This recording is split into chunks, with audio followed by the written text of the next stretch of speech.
All right. Welcome to another D&D 5th edition one-shot on the True Mask Games channel. Tonight we will be playing with 4 players. This is a 6th level adventure. And this will be an interesting one, quite combat focused. So welcome, join us, and I hope you all have fun.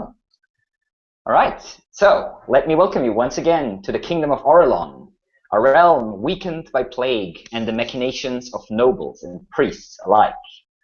Let us go to its northern provinces, to the great city of Kendar, and let us witness a rising threat. Uzgha Darkeyes, an unusually cunning orc chieftain, has conquered the Frosthelm mountains, uniting its many monsters into a horde with only one goal: to destroy the great northern cities and slaughter their people. Our heroes have been called to Laura's castle, where a dangerous task is presented to them: find and slay warchief Uzgha before he can unleash his horde, and then, hopefully, watch the dark forces fall to infighting, thus saving thousands of lives. This is an autumn adventure. Winter is closing in, and the north of the realm is already quite cold. Our heroes have been called to Laura's Keep. I have added a little link to the map itself of the northern provinces down below the YouTube video, so you should be able to see that. Laura's Keep is about a day's travel on foot northwest of the great northern city of Kendar, the greatest city in the north. And this is also where the northern legions, the northern armies of the realm, commanded by General Kruger, are stationed. And well, the heroes have been sent to Laura's Keep to meet with General Kruger and some of his men and plan their attack upon the Orc Warchief. The situation is grim. Small orc bands of a few dozens here and there have already entered the northern realms, already attacked several villages, and the northern armies are already spread quite thin, trying to evacuate some villages, trying to set up fortifications here and there. Ideally, the orc horde will be stopped before they attack, for if they attack, no one's sure if the north is really ready for them. The northern provinces haven't faced such a threat in at least 50 or 60 years, maybe more. So yeah, a lot of stuff rests upon the shoulders of our heroes. Let's see how they deal with carrying this weight on them. All right. We start this adventure with our heroes basically entering Laura's Keep. It is not a very large keep, but it is very sturdy. Old keep, but very well preserved. Massive stone walls, 2 high, very thick towers, small ballistas and small catapults on the walls. The keep is only about half full, about 200 soldiers or so here. The rest of the soldiers has gone off to help the surrounding villages. And our heroes are led on a late autumn afternoon, they are led into the presence of General Kruger. All right, and I will give our players now the chance to describe their characters as they enter this war room, this planning room, where General Kruger waits for them. And we'll be starting with Richard and his character. Go ahead, Richard. You're muted. Alrighty. That's better. You guys would see a red-haired elf with, oddly enough, just a slight amount of stubble on his cheek, carrying a bow with a sword in his side, a cape, one of the rangers that patrols around and just absolutely seething with rage whenever he sees an orc or an ogre, giants. He's got a long cloak on, very grim, determined look on his face. Excellent. And your name is Varys Windstrider, yes? Yeah. Excellent. Welcome to the game. Okay, let's move over to Marcus and his character. Go ahead, Marcus. I'll be playing Arig Fen. He's a slight build human. He doesn't look like he would actually be very good in a fight, as he's kind of scrawny.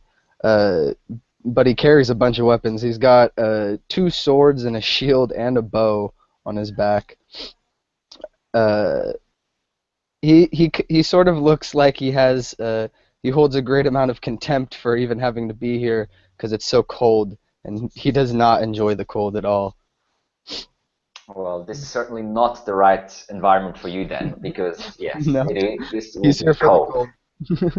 He's here All for right. the cold. Well, you will certainly be richly rewarded by the northern governors if you succeed in this quest. But if not, your only reward will probably be a very painful death. We'll see. Hopefully All right. that doesn't happen. Well, you can never know. All right, Justin, go ahead and give us your character. Hi, I'm Justin, and I'll be playing Braddock, Coppersmith. And Braddock is a stout and broad dwarf, and he bears a broad mustache as well that braids into his beard as it flows down and itself rests on his breastplate. And he's also got a green cloak that's bunched up on his back underneath his great weapon, which is a sword. And the sword itself is about the length of a normal longsword, but the blade is about as broad as an axe head along the entire length of the weapon. And that's Braddock as he enters the keep. All right, Braddock the dwarf. Okay, and last but not least, we have Charles and his character towering above the rest.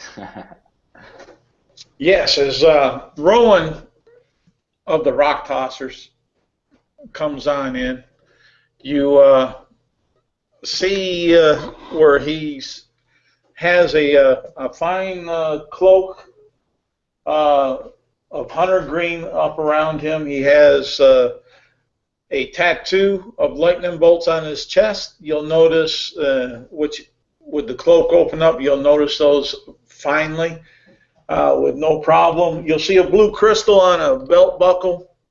You'll see 2 short sword hilts poking back from the cloak, being thrown back behind it, that are silverish in color. You'll notice a longbow that's across his back that's silverish in color. And you would notice that he has high, soft buckskin boots on, and that he has black eyes, almost like the dark of night, and very light stubble on his head, almost like what you would see on Justin out there. As far as that, where he's shaved it on back and has kept it, and you may or may. Sorry. Say what? He's of course a Goliath for everyone out there. Oh yes, he's kind of smallish for the folks around his tribe. He's about 7'10". He's kind of on the thin side, but buff. He's only 320 pounds, and he walks around kind of frailly, being cautious of the new cultures that he's been integrating with throughout the land. Excellent. And that is our group for tonight. And they are entering the war room, and you can see along the walls of the war room lanterns hanging down. It is already quite dark. The nights are coming. The darkness comes early in this part of the world, this late in autumn. And you can see a large table with the map of the north set upon it. A few small plates with like remains of food, bread and cheese, and a few fruits here and there. And you can see about half a dozen soldiers along the walls. They are members of the so-called White Wolves, which is an elite unit in the armies of the north, wearing like wolf pelts across their shoulders and spears and shields.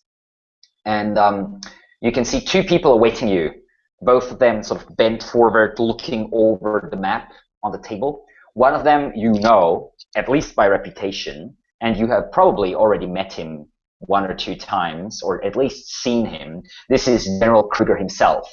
He's an older man in his early 60s, sort of, but still quite strong, quite broad-shouldered, very powerful for his age.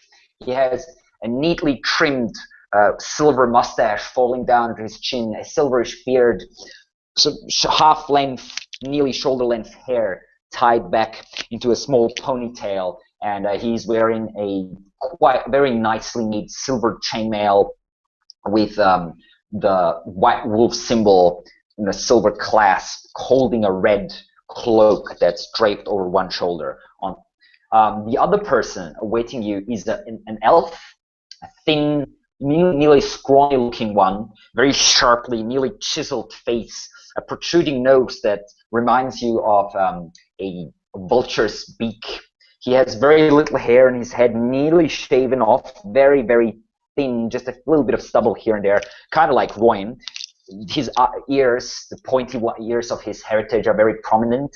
He has large, silvery eyes, and he's wearing leather armor and a greenish-brown sort of camouflage cloak on his back, and you can see a short sword and a lot of daggers all over his body, basically, like at least 4 or 5 daggers in different sheaths, a long knife on the other side, and he is carrying a bow made of a weird silverish wood draped over one shoulder.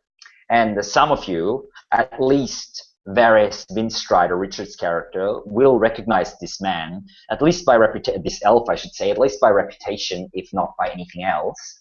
This is Elias Moonbow. He is leader of the Dusk Wardens. The Dusk Wardens are an elven unit of rangers who sort of patrol the edges of the mountains, always looking for threats. They are notorious for their brutality against orcs, goblins, ogres, and all their kind.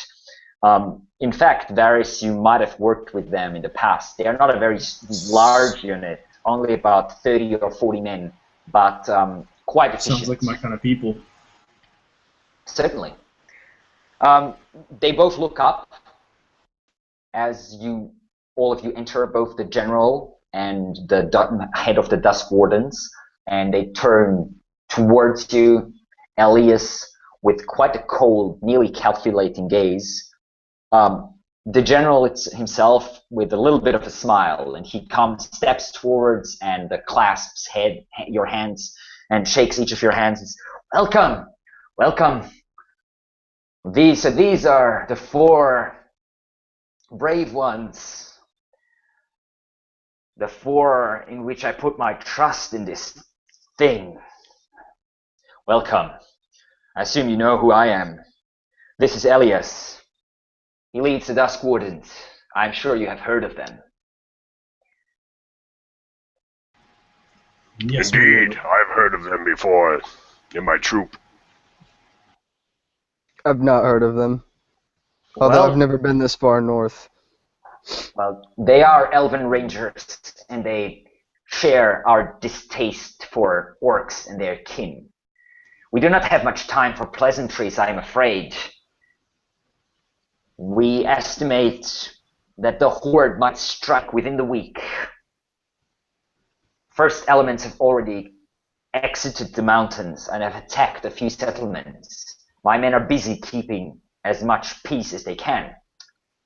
So, Have you an estimated number? of the horde, it is Yes. hard to say. Large parts of it are still within the mountains. There is some sort of stronghold high up of what we have heard, but they're at least 10,000 strong. Maybe more. Shouldn't be too hard to handle. Well, Sounds like quite a fight. I only have 4,000 men ready at the moment. Sure, we could arm village militias and all that, but, well, still. when we are done, I was there will talking be about at least for us. one four. less.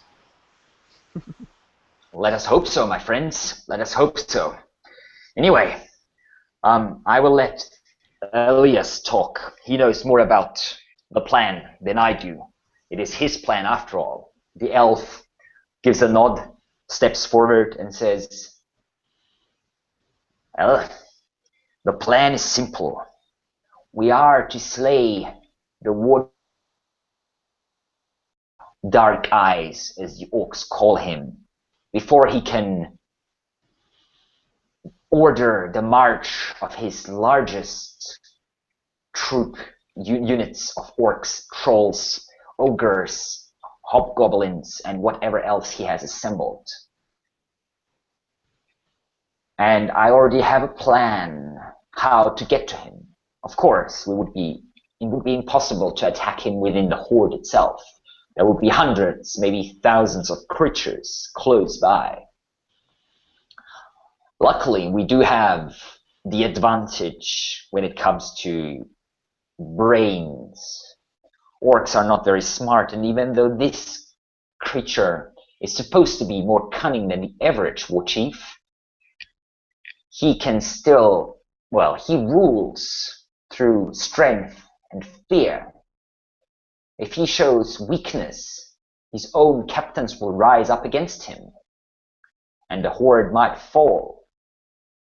Therefore, the plan is simple. We challenge him.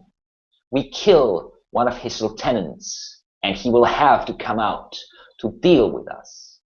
I have 20 men, 20 of my best rangers here, and we will set out at first light to start the attack. Put forth the first stage of this plan. What say you to that? Oh, I am eager to deliver my blade to these orc beasts, and if challenging one of these lieutenants is our task, then I am quick to do it. We have information of 2 of his lieutenants that have come down into the lowlands. One of them is a bugbear chief called Uzgha. He and his troops are to be found a good 2 days west of here, within the great northern forests. I have a few men keeping an eye on them.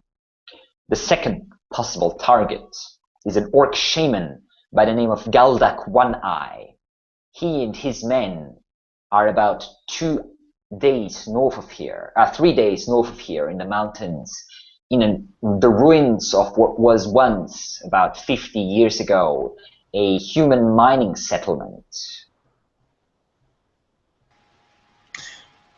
I do not like the prospect of going up against a shaman. I feel like the bugbear in their simple state would be an easier target and would cost us less resources.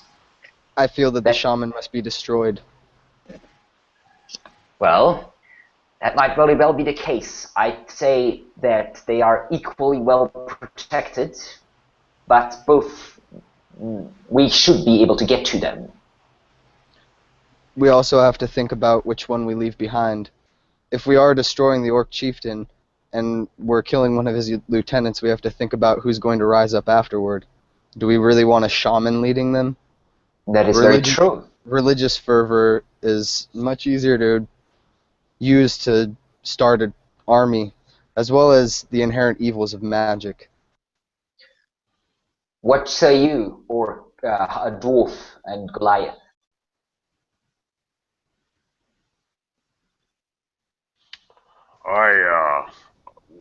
I myself was just thinking the same thing. If one is left behind, I would pledge my sword in a future campaign against it.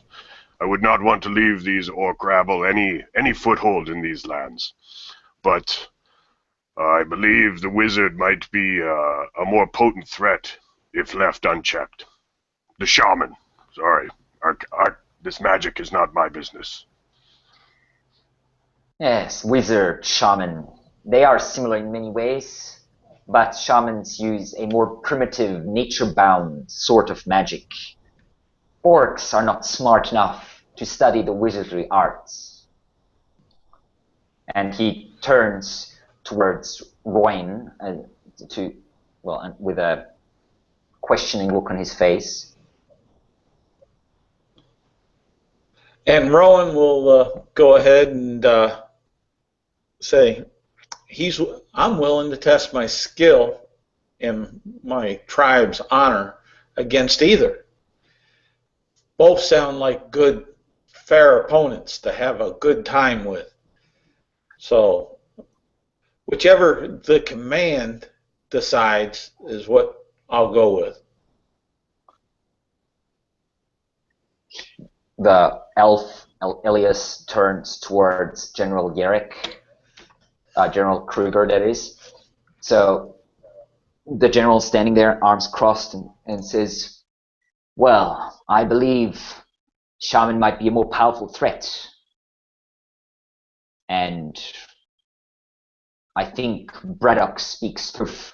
We cannot really allow this creature to be unchecked, even though the bugbear and his creatures are already within the territory of the realm.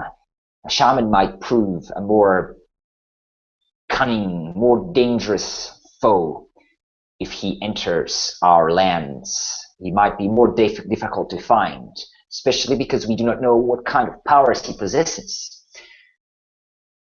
He looks at Braddock and Eric and says, "And I understand that the two of you wish to slay the shaman rather than the bugbear chief, yes?" Indeed. Yes. I would like to deliver my blade directly to him. All right, well, I think it's decided then. Elias, gather your Dusk Wardens. Get as much information as you can, and you will set out at first light, escorting these brave warriors to their meeting with this shaman, this One-Eye. The elf raises an eyebrow and says, "My wardens are always ready. We can leave as soon as necessary. But I think our guests," he looks at the four of you, "should maybe interrogate the prisoner. Would you not agree, General?" "Yes, the prisoner. I had nearly forgotten. So many things to think about, of course." He nods to one of his men and says, "Lead them to the dungeons and show them to the prisoner." And he looks at you and says, "Elias and his wardens, they brought in 2 days ago, they brought in a half-orc, some sort of minor chief in Darkeyes' horde. They captured him, slayed his men. He is now in our dungeons. He speaks the common tongue well enough, or as well as such a creature can speak the common tongue. You should be able to interrogate him. Maybe he has further information that you might find useful." Elias says he already got everything out of him that he needs. The elf smirks slightly and nods and says, "Well, as all orcs, he seemed tough at first, but easy enough to crack up with a little bit of pressure applied.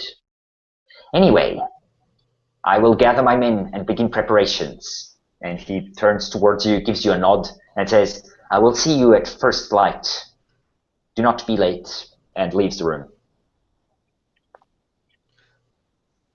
Rowan will give him a going away greeting, and farewell and good rest, but he'll do it in orc.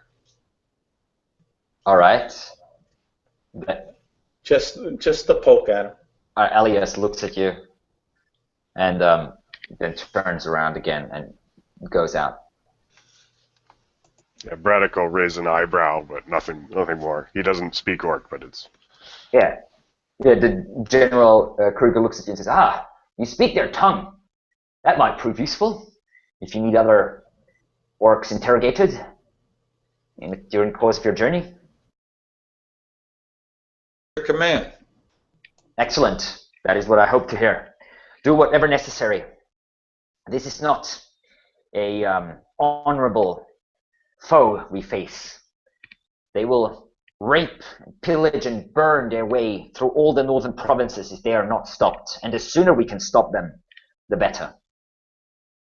Still, if you fail, rest assured, me and my men will do whatever necessary, whatever in our power, to stop these creatures or die trying. And I expect the same of you. I do not expect to fail. I hope not. I hope you are right, young man. And he clasps Eric's shoulder and gives him a little squeeze. Says, do not let me stop you. If there is anything you wish to ask our prisoner, I suggest you do it now. Actually, I was going to ask you if you have some winter clothes. Of course. I will have some of my men prepare fur cloaks for you. Thank you.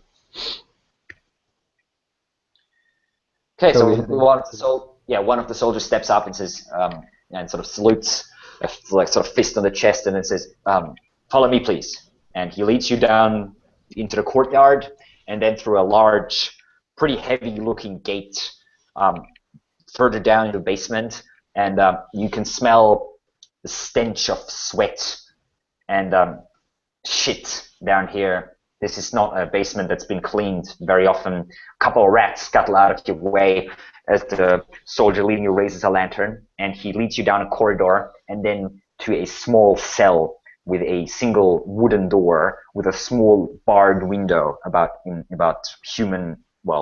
human-faced height.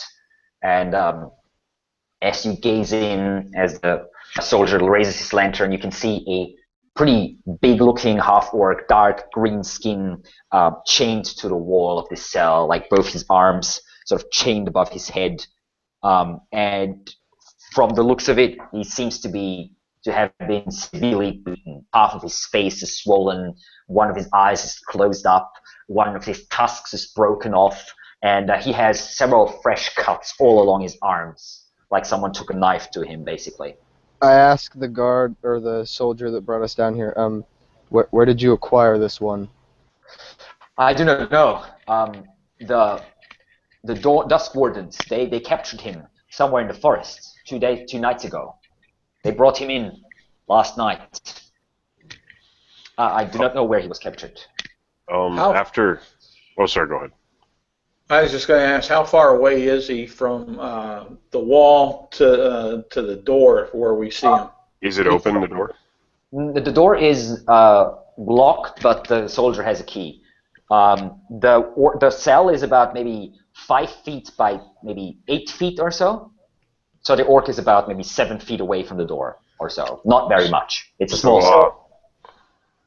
After Braddock will motion to have the door opened, Braddock will just silently walk in, but he doesn't approach the orc. He steps aside and he withdraws his greatsword and he just begins sharpening it with a whetstone silently in the corner, as I'm sure Royan is about to come in and interrogate this guy. The half-orc is sort of one eye closed, looking at you.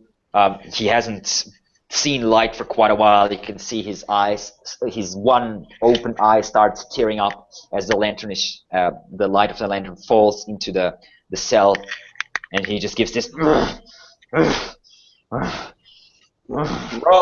Rowan will step aside and let the others go in that want to go in, but what he'll do is he'll use his awakened mind and tell the orc that they have your mate, and they're using and abusing her to their pleasure. Give me a deception check.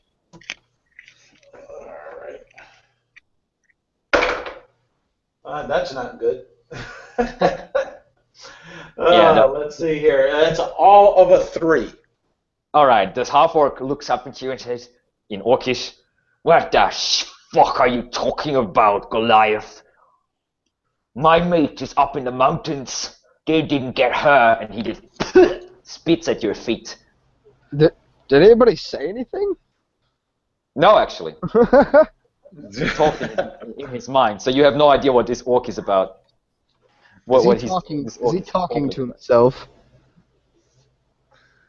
I'll walk in. Who of you speaks Orcish anyway? Varys does. Okay, so Rowan does.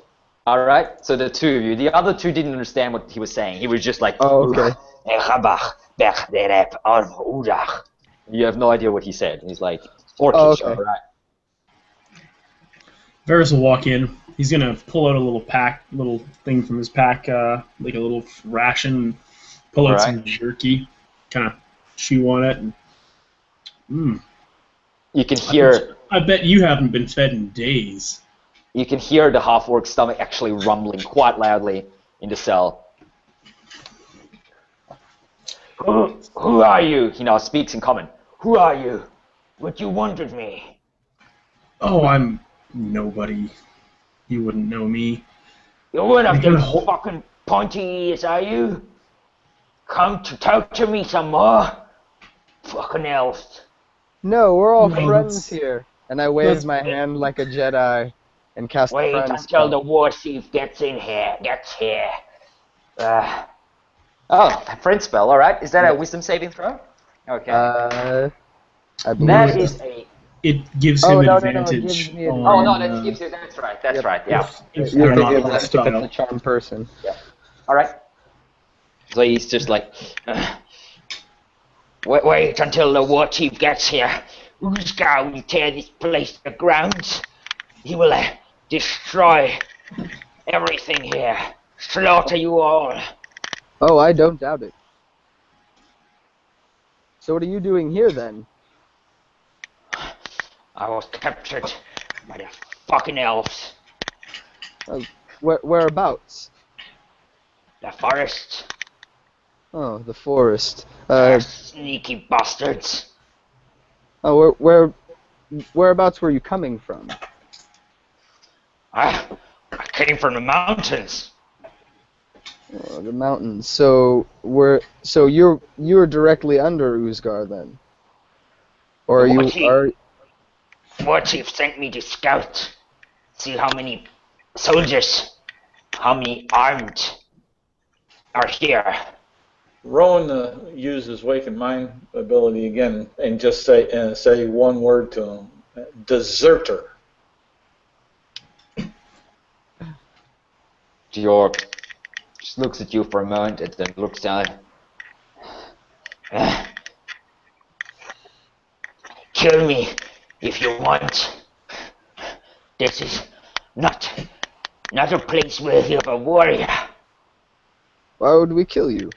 Braddock stops sharpening his sword, and he just rests it over his shoulder now. Come, dwarf. Strike me down.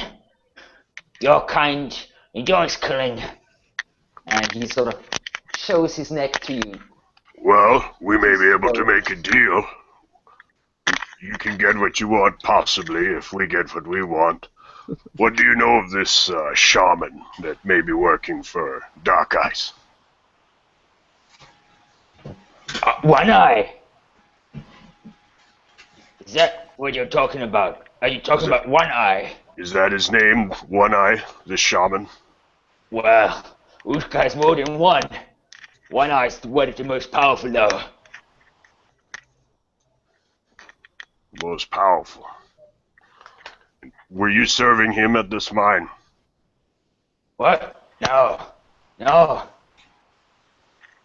I am Bonebreaker tribe. Uzgha's own. I was with him when he tamed Black Heart. I was with him and he claimed the Black Blade. I'm Bonebreaker tribe. We will rule these lands.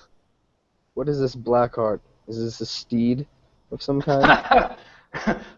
Yes, but not the kind of steed that your pitiful people ride. Blackheart is a wyvern. Oh shit! I say that under my breath. Rowan will say in Orcish back to him that we'll make you the steed of the elf children to ride around in pleasure rather than kill you. Eat their faces. Not when we muzzle you. Varys is gonna kind of hold up the jerky again and be like, "This is really good." Are you sure? Again, he kind of tears off a little piece and he hands it over to Braddock and he's like, "Here, try this. My wife made it. It's amazing." And he's gonna look at the orc again and be like, "You know, I'm sure you guys have this stuff, right? You know, I could probably part with some." You Braddock's packed it into his cheek, and he's breathing heavily, and exhaling his dwarf air with all this meat stink on it. You dwarf, if I tell you what you want to know, will you kill me? I If you believe if don't you tell tell us- us what we need to know, we could have you delivered to the noose tonight. I do not wish to hang a clean death by the blade. I If think you you'll don't rot tell us what here. we want to know, we're going to let you go, give you a nice meal, give you some fine clothes, and just leave you in the forest for your friends to find completely unharmed. I don't believe you, elf. You're kind of all liars. But the What will your dwarf, friends That'd be a think? worse fate than What will your killing. friends think that you got captured and then let go out of the kindness of our hearts? For nothing. You did nothing for us, though, right? You didn't give us any information. We just decided to let you go. We'll probably give you a horse. Yeah. And we'll send out the rumors that you're a traitor.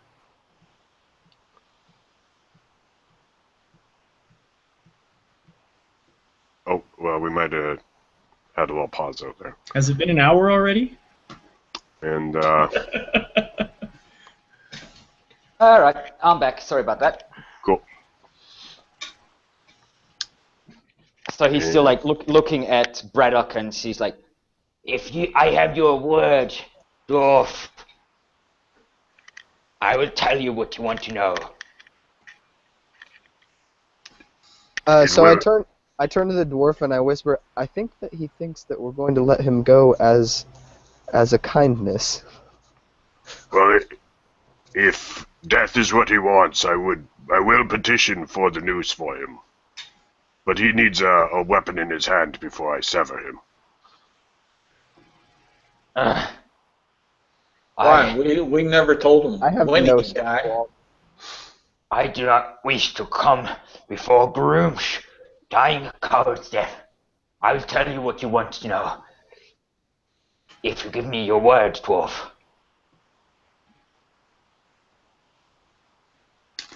It is so. What do you want to know? Where we'll find this shaman? One eye. He's holed up in a ruin. An old human village. He's waiting for the horde to come to join them. Who is with him? I do not know. He always has two tigers. Mountain tigers. Big creatures. His pets. He commands orcs, but does he command any giants? I do not know. Maybe. I have not seen his troops. I would expect that there would be reports of giants if there had been any this far south.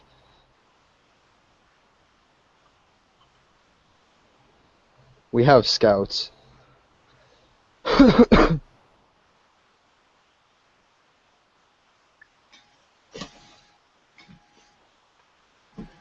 What else? What else do you want to know?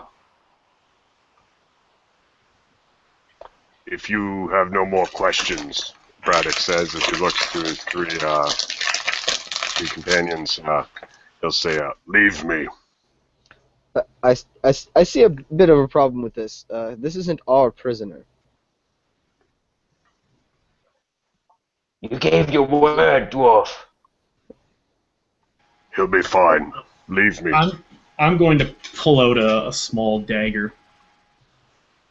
And Fine. I'm asking the guard to let me out of this cell. all right. Yeah, the guard opens the door again behind you.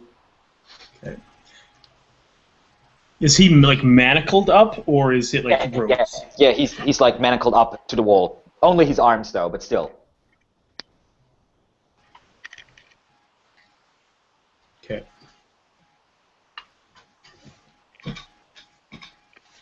Varys is gonna kind of be ready for anything, kind of stand, and I guess we'll ready an action to All right. lunge at him with the dagger if anything goes wrong. Okay, so what do you want to do?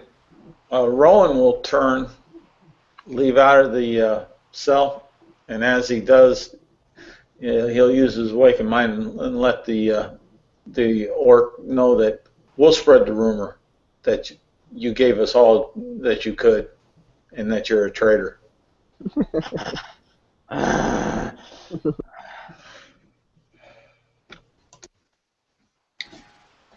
And Braddock's going to give the guard a gold coin and say, "Would you go buy a flask of brandy and drink it for me?" We do not have any merchants here, my friend. This is a fortress. Perhaps you just bugger off for a little while. If you want to kill the prisoner, that's your choice. I don't think General Kruger would mind. We would have killed him soon anyway. Then Braddock will he'll just almost playfully just sort of turn the guard so he's not looking, and Braddock will throw himself on the orc, and he's just going to smother him with his hand. All right. He's like,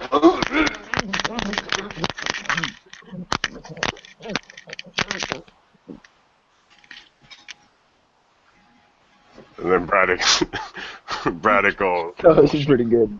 shake it off, and he'll say, "I always feel reinvigorated after a good smothering. Cursed orcs." all right. One suffocated orc in the cell before you. Braddock will turn away. Okay. Gonna walk out, and I hope you enjoy meeting Grumsh and Shame. No honorable deaths for any orcs.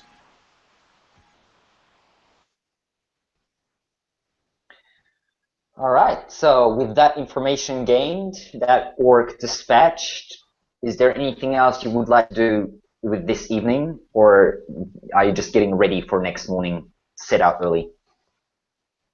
Yeah, I think just ale and a little bit of sleep for Braddock. All right. I have to feed my horse and make sure that it's indoors because it's cold out. Yeah. Yeah. All right.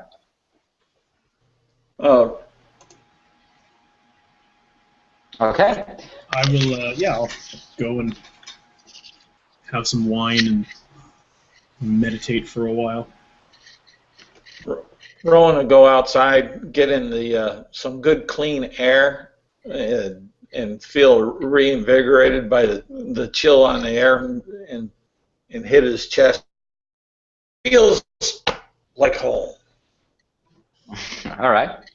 It is very good air. It is the nice air of the mountains coming down from the heights. The Anything's better than the stink of that dungeon. That's true. Okay.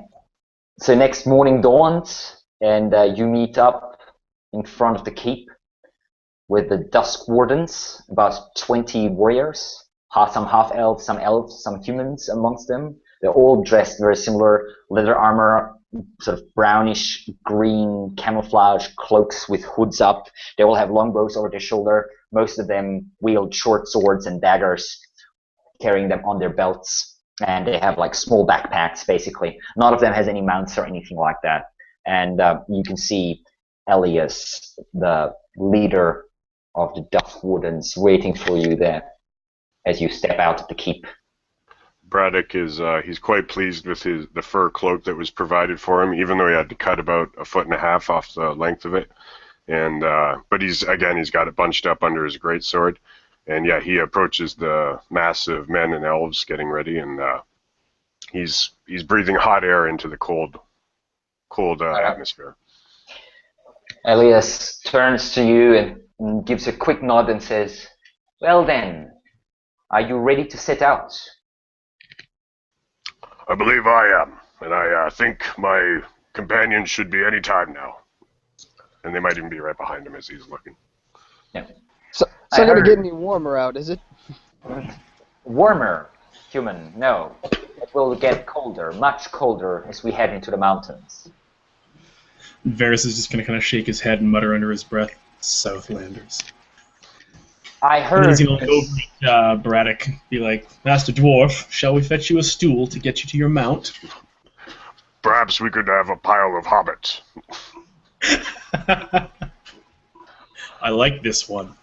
We have no horses. They are not of much use in the mountains, and the orcs use wargs and similar creatures. Only trained war horses would be suited for this sort of adventure, I'm afraid. That's fine. I can just leave it wherever I need to. I heard you killed the Grishnak. Did they? I was not aware of this. Grishnak, that beast in the cell, Indeed. I Foul did creature. snuff his life out. Good. It bugged me to leave him behind amongst the living. His kind does not deserve mercy. Or honor, that is. I don't believe I would have slept well knowing he was alive in the same keep. Excellent. Well then, let us set out. The shaman awaits. We should be able to reach the ruins where he is hiding in about 2 days. And he nods to a couple of his men, and about half a dozen or so of them move ahead, basically, towards the mountains. And the rest just forms like a column with like 2 people side by side, like a long line, double line, and also sets out, leaving the keep behind. And you can see the soldiers on the keep walls just give you a salute as you march off.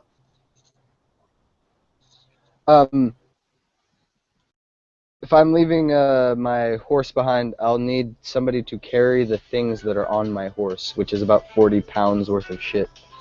You should be able. I'll be like heavily encumbered, like falling on the ground if I try to carry all that crap. Braddock doesn't yeah, even have a backpack. Oh, well, there you go. Braddock, I'm sure Braddock will be happy to carry your stuff. Oh, well, if you got a backpack. Like, Braddock doesn't... Yeah, no. Oh, no, actually, he can't even wear a backpack. It's already... He's got a sword and a crossbow on it. What I was saying is he can't carry anything for you. Okay. Oh, well. Okay, Rowan will go ahead and offer...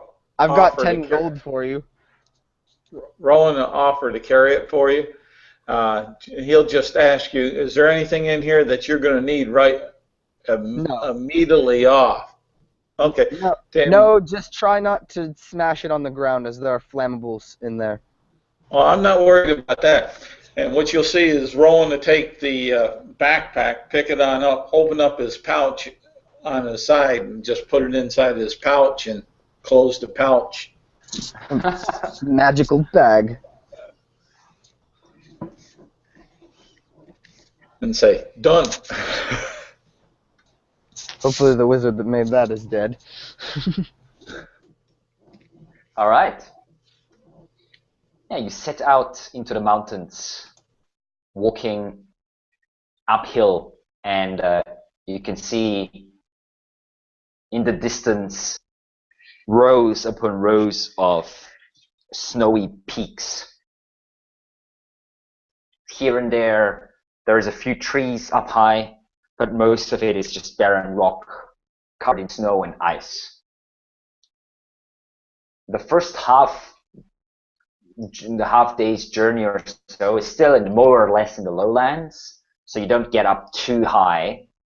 But as you go up further and further, the ground becomes steeper and steeper, and you have to climb a little bit here and there, but it's no very hard climbs.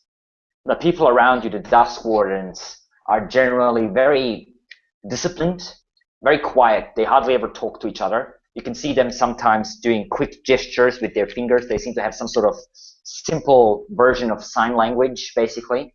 And they always have 2 or 3 people to both sides, a couple trailing you back. a couple ahead, so that you're usually only traveling with about maybe 7 or 8 of them or so, whereas the rest, the other dozen or so that are with you, are nowhere to be seen. Just sometimes you catch glimpses of them out the corner of your eyes as they roam around the marching group in the middle, basically. As we travel along, can I try and like discern their simple sign language things, like what they mean, based on like observational? Give me a intelligence check.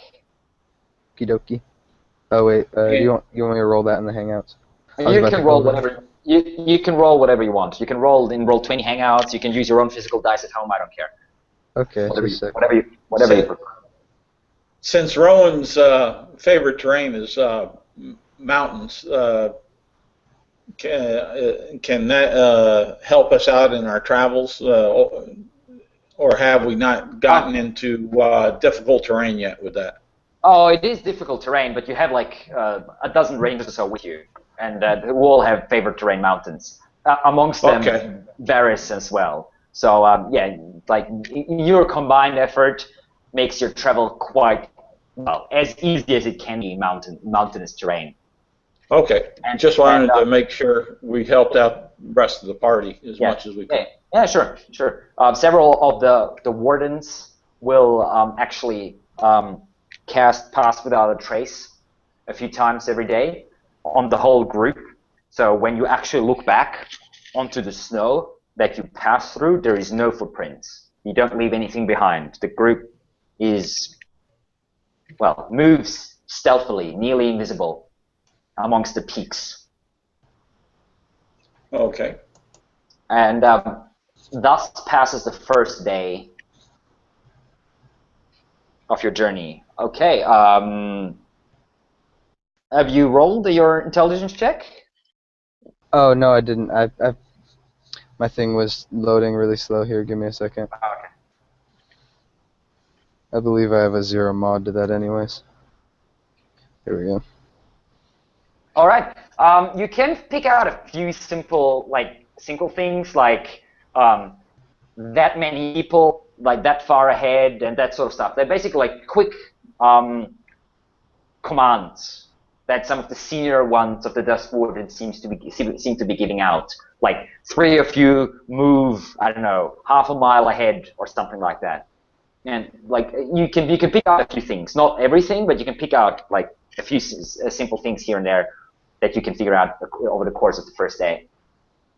And then, as night falls,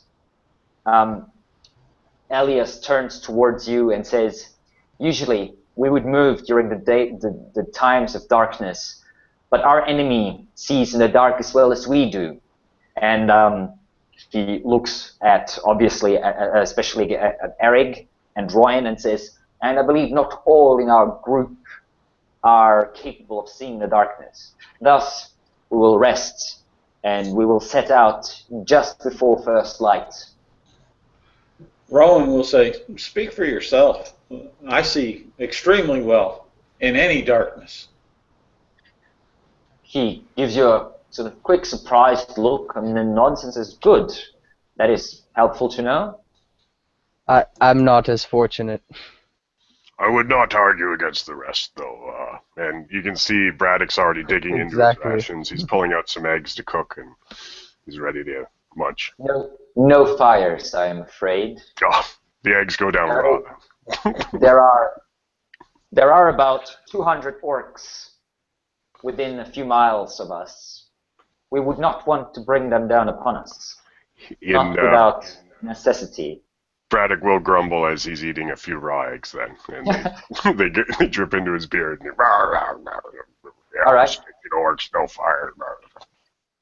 The Dusk Wardens lead you into a rather large cave that is very cunningly concealed with what looks like a leather blanket, basically, that's colored white, and like they put a little bit of snow on it, and they put it over the cave opening. So you figure that this must be some sort of pre-prepared resting place, hiding spot. the cave is big enough for about 15 people or so if you huddle together a little bit to sleep in. And that's pretty much as you need, because the rest of them will be roaming around, especially the elves and half-elves who only need like 4 hours of sleep. Sleep as such. But no fires are... there is no hole in the wall or anything, so if you were to light a fire in here, it would be full of smoke within minutes. You would not want that. Rowan will, while sitting down and resting, will reach into his pouch and pull out this gem that he had found in a previous adventure. All right. And he will be studying it. Just thinking about it, because he knew that it was hidden underneath a rather large mattress. Indeed. And he never took the time to really pay a lot of attention to it. He picked it on up, and he's just studying to see if there's something that he picks up on it or like that. Yep, certainly. Give me an Arcana check. Alrighty, that will be, let's see here, 9 on the dice. Okay, And that's probably that's not going all to be that great. No, it's not, because his Arcana is actually a 0. Okay. Or a modifier. You have no idea. It's magical, but you have no idea. Other than that, you have no idea. Can't figure it out. Oh, okay. So he's going to be there looking at it, rubbing it, and All right. kind of putting it on up, looking through. Just literally for at least 2 hours, we'll say. All right. Just kind of studying it, thinking on it, and he shakes his head and says, and he puts it back in his bag. All right. And Elias turns towards you and says, as the evening goes a bit longer, you already had your dinner, and says, try to get rest. Tomorrow will be a very hard, difficult march, especially for those of you who are not used to mountains. And he especially looks at Eric. And we might have a hard fight on us when we arrive. Try to get as much sleep and rest as you can. My men will be on guard. There is no need for any of you to stay awake. You will bear the brunt of the fighting, after all. Okay. Before we go to sleep, Ferris is going to sit down and meditate for a little bit, and you'll see his eyes kind of begin to glow with a bit of a magical property. And I want to use the Primeval Awareness ability. Warily. And just to see if there's any, I think it's aberrations, undead, celestials, fae, fiend, that kind of stuff, within 6 miles of us. Okay. No, nothing like that. Okay. Okay. Yeah, Braddock he'll get to know one of his wine skins, and eventually he'll just curl up in his cloak and fall asleep in the cave. All right.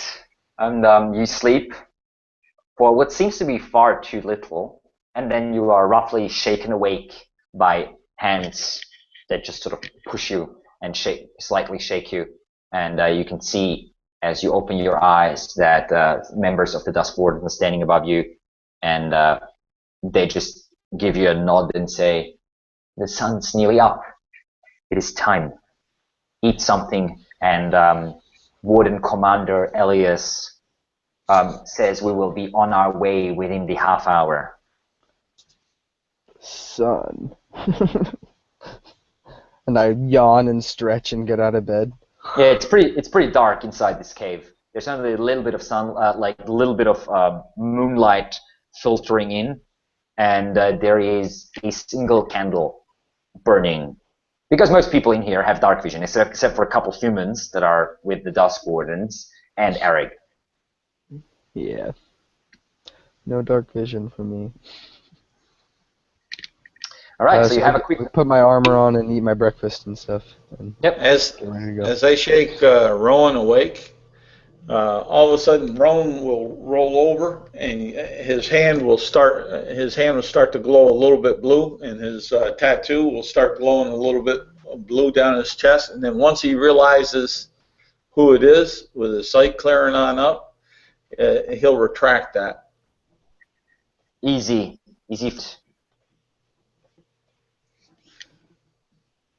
And then he'll get up and thank him for waking him up, and he'll eat part of a ration. All right. Okay, and then you set out. Now you are, after a full day's journey, you are now high up in the mountains. There is a slight snow falling, but the snow is not the problem. It's more the wind. There is a very cold, icy wind whipping the tiny little snowflakes into your face, into your eyes as you're walking. And the wind cuts through your clothing and chills you to the bone. But at least you're moving, and moving keeps you warm. Again, as yesterday, the Dusk Wardens split up. A few go ahead, a few fall behind, a few to both sides, and the rest travels with you. I'm gonna stick near Eric, All right. and just kind of help him along and show him some of the little tricks of the trade to moving through the mountains quickly. All right. Don't step on that kind of rock; it's slippery. Don't try not to go over here. Look at this little path up here, kind of I'll a just thing. be a ways behind them. I seem disgruntled about this, and I make many comments about how cold it is. Soon all of our blood will be slurry. We'll just be frozen. We won't even make it to the orcs. One of the Dusk Wardens just looks over at you as you're like complaining for like the 20th time or so. He just says, "This is autumn, my friend." Rowan will use his I awakened do not mind, know this word. and to the whining human, he'll say, "Suck it up, Buttercup. This is just a fun stroll up the hill for my tribe." Yeah. I'll be happy once we're fighting. Eric, your blood will need to be cold to be able to complete this mission. I like that. Elias turns towards you and says, "Quiet back there. The clear air carries for miles.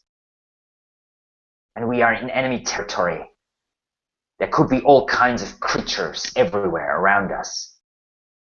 I like motion apology, and I stop talking. All right. You continue on for most of the day, and then after probably about 8 hours or so of walking, it's maybe about 4-ish in the afternoon now, and the sun is slowly starting to set. You maybe have about 2 hours or so, an hour and a half left of sunlight. You stop, and 3 of the Dusk Wardens come up to Elias, and they speak to him quietly, and he turns towards you and says, "We have found the ruin. It is not far ahead. We will only need about half an hour to get there. And yes, there are orcs there. The shaman is there. My men saw his symbol. There is about 50 creatures, from what they can tell, within the ruins, guarding him." Shouldn't be too difficult then. I was expecting more. I slide my hand or my blade across my hand so the blood comes down across it, and use my blood right, which decreases my. Yeah, but that doesn't last that long, does it? Doesn't that only last like a couple minutes? 8 hours. Oh, okay, cool. Yeah. Okay, what kind of blood right did you use? It's the rite of flame. Okay, so your blade glows in this dull red glow, like it's came out of the blacksmith within the last few seconds, basically, like it was pulled out of the fire. So you have a large longsword or a greatsword? No, this is a short sword. Short sword? Or it's a scimitar. Sorry. scimitar. All right. Okay. It looks finely what crafted. What time of day is it? It is now about 4 o'clock in the afternoon, so about an hour and a half Okay. to 2 hours before night falls. Elias says to you, "My men will split in 2 groups. We will attack the camp from both sides, draw away the orcs, so you can pierce through and get to the shaman. Oh, excellent. And We will try not to kill all of them. We need some to carry the message of our presence to the warchief." yes, we will scatter the message to the wind on feet driven by terror. Yes, exactly. That is indeed the plan. I see you understand it well, friend dwarf. How far away is the encampment from where we are? Maybe half hour. a good mile or so. Mile? Okay. Yeah. Is it open terrain until there, or is it like? No, you woods have and to brush and stuff? go up and down. There is not much forest here, but there's rocks and like a few small cliffs, and like it goes like up and down basically. So you can't see the ruin from here. I Okay. keep my eye out for various mountain herbs.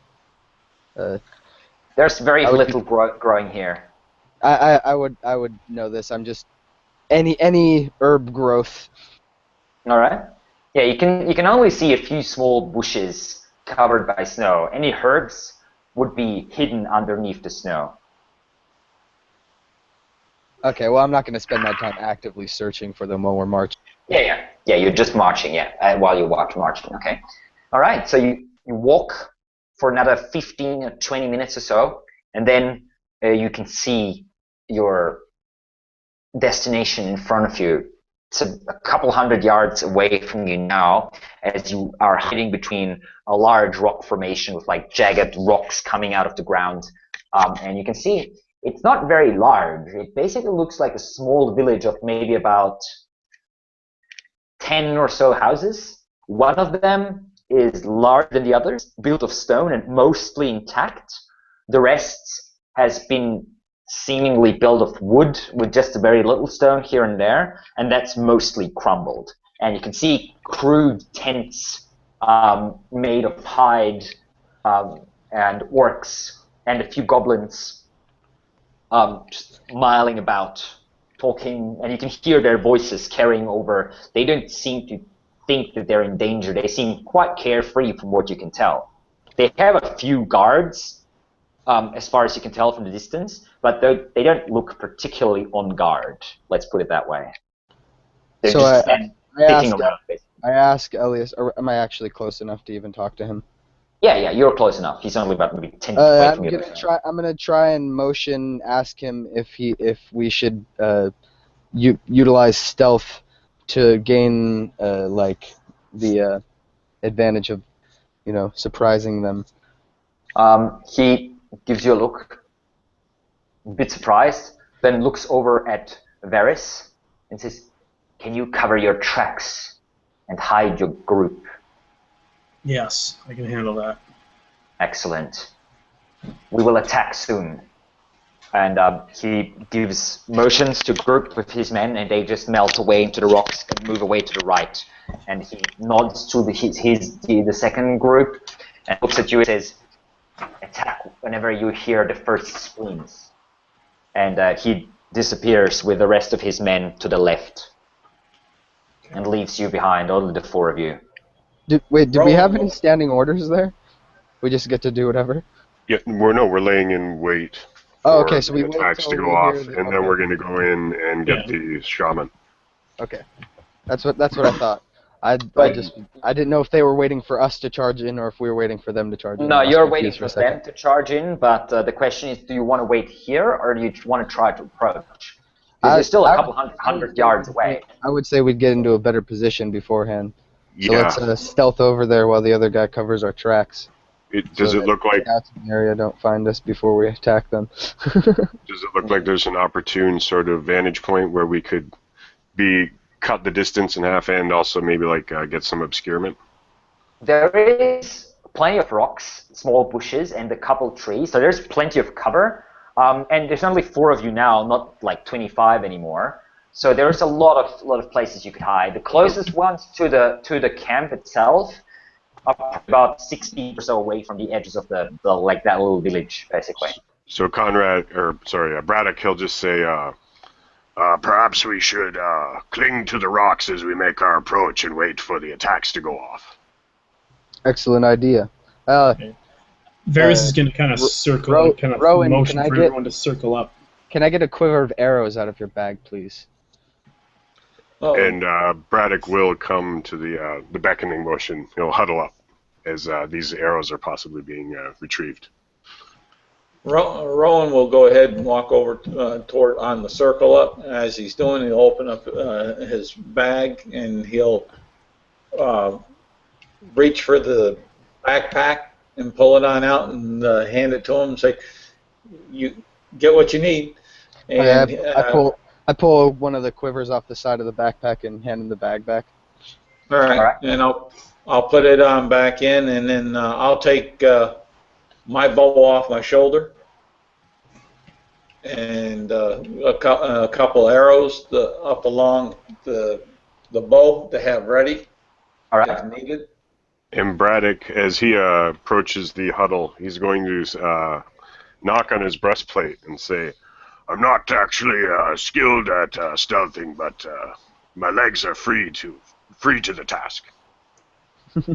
And I'm going to look at everyone and be like, you might not be, but I can cover all of you. And then he pulls out a small little pinch of ash and the sprig of a little small spruce tree, and he sprinkles them on there, and he begins to chant methodically, and the world kind of alters a little bit around you guys, just, kind of grays out a little, and you almost have to really focus to notice where the other person is, even in the huddle, and you know that from a distance it'll be extremely difficult for anyone to see you guys. So I'll be casting Cast Without Trace. And that gives all of you plus 10 to stealth. Yeah. Plus 10? Jeez. Yes. It's a very good spell. Very, very good to have. Even you, Master Dwarf, should be able to stay hidden. Do you want a stealth roll or do you want a passive stealth here? No, just stealth rolls from all of you, please, as you move in. Plus 10, obviously. So whoever, I don't know if anyone has disadvantage. No, that's why I was doing with the breastplate. Oh, excellent. Yeah. Well, the pass without trace certainly helped. Yeah. And the luck stone gave me 1, 2, and then I have 2 dexterity mod. Wow, the Goliath is the sneakiest of the whole crew. Well, he knows how to move in mountains. He's grown up. Yeah, it's the stones. Yeah, that's just how it is. All right, you are the only one who's sort of not super quiet is Eric, and even he's fairly quiet. The rest of you is just like nearly invisible. Which melting. is funny because I'm trained to be stealthy. I just am not having a fun time in the snow, man. You're like shaking, nose red, sort of dripping, and like wiping your nose. Yeah, well, that's how it is. All right, so you sneak in, and it takes you a few minutes to get into position, but then you are huddled in between like 2 trees and a few rocks, and you can see now the edge of the encampment is only about 60 feet away from you. And you can see orcs sitting there, you can see a couple goblins running around, but mainly they're orcs. And you can see what looks like a single ogre, sort of leaning against the ruin, like with a massive club in his hand, dressed in like fur armor, and just looking around and grumbling something. And as you keep looking, you can see a flash of white fur, and then you can see large saber-toothed tiger, like yellow, grayish white fur that stalks out of one of the buildings, the one massive central building that's still mostly stone, stalks out of the building, looks around, and raises a leg to piss against a tent. So I And you whispered can to see- them, "I've never seen a dire tiger before." And you can see the two orcs sort of look over at the tiger who just pissed against their tent, and they're like, "Huh." And the tiger just gives him this,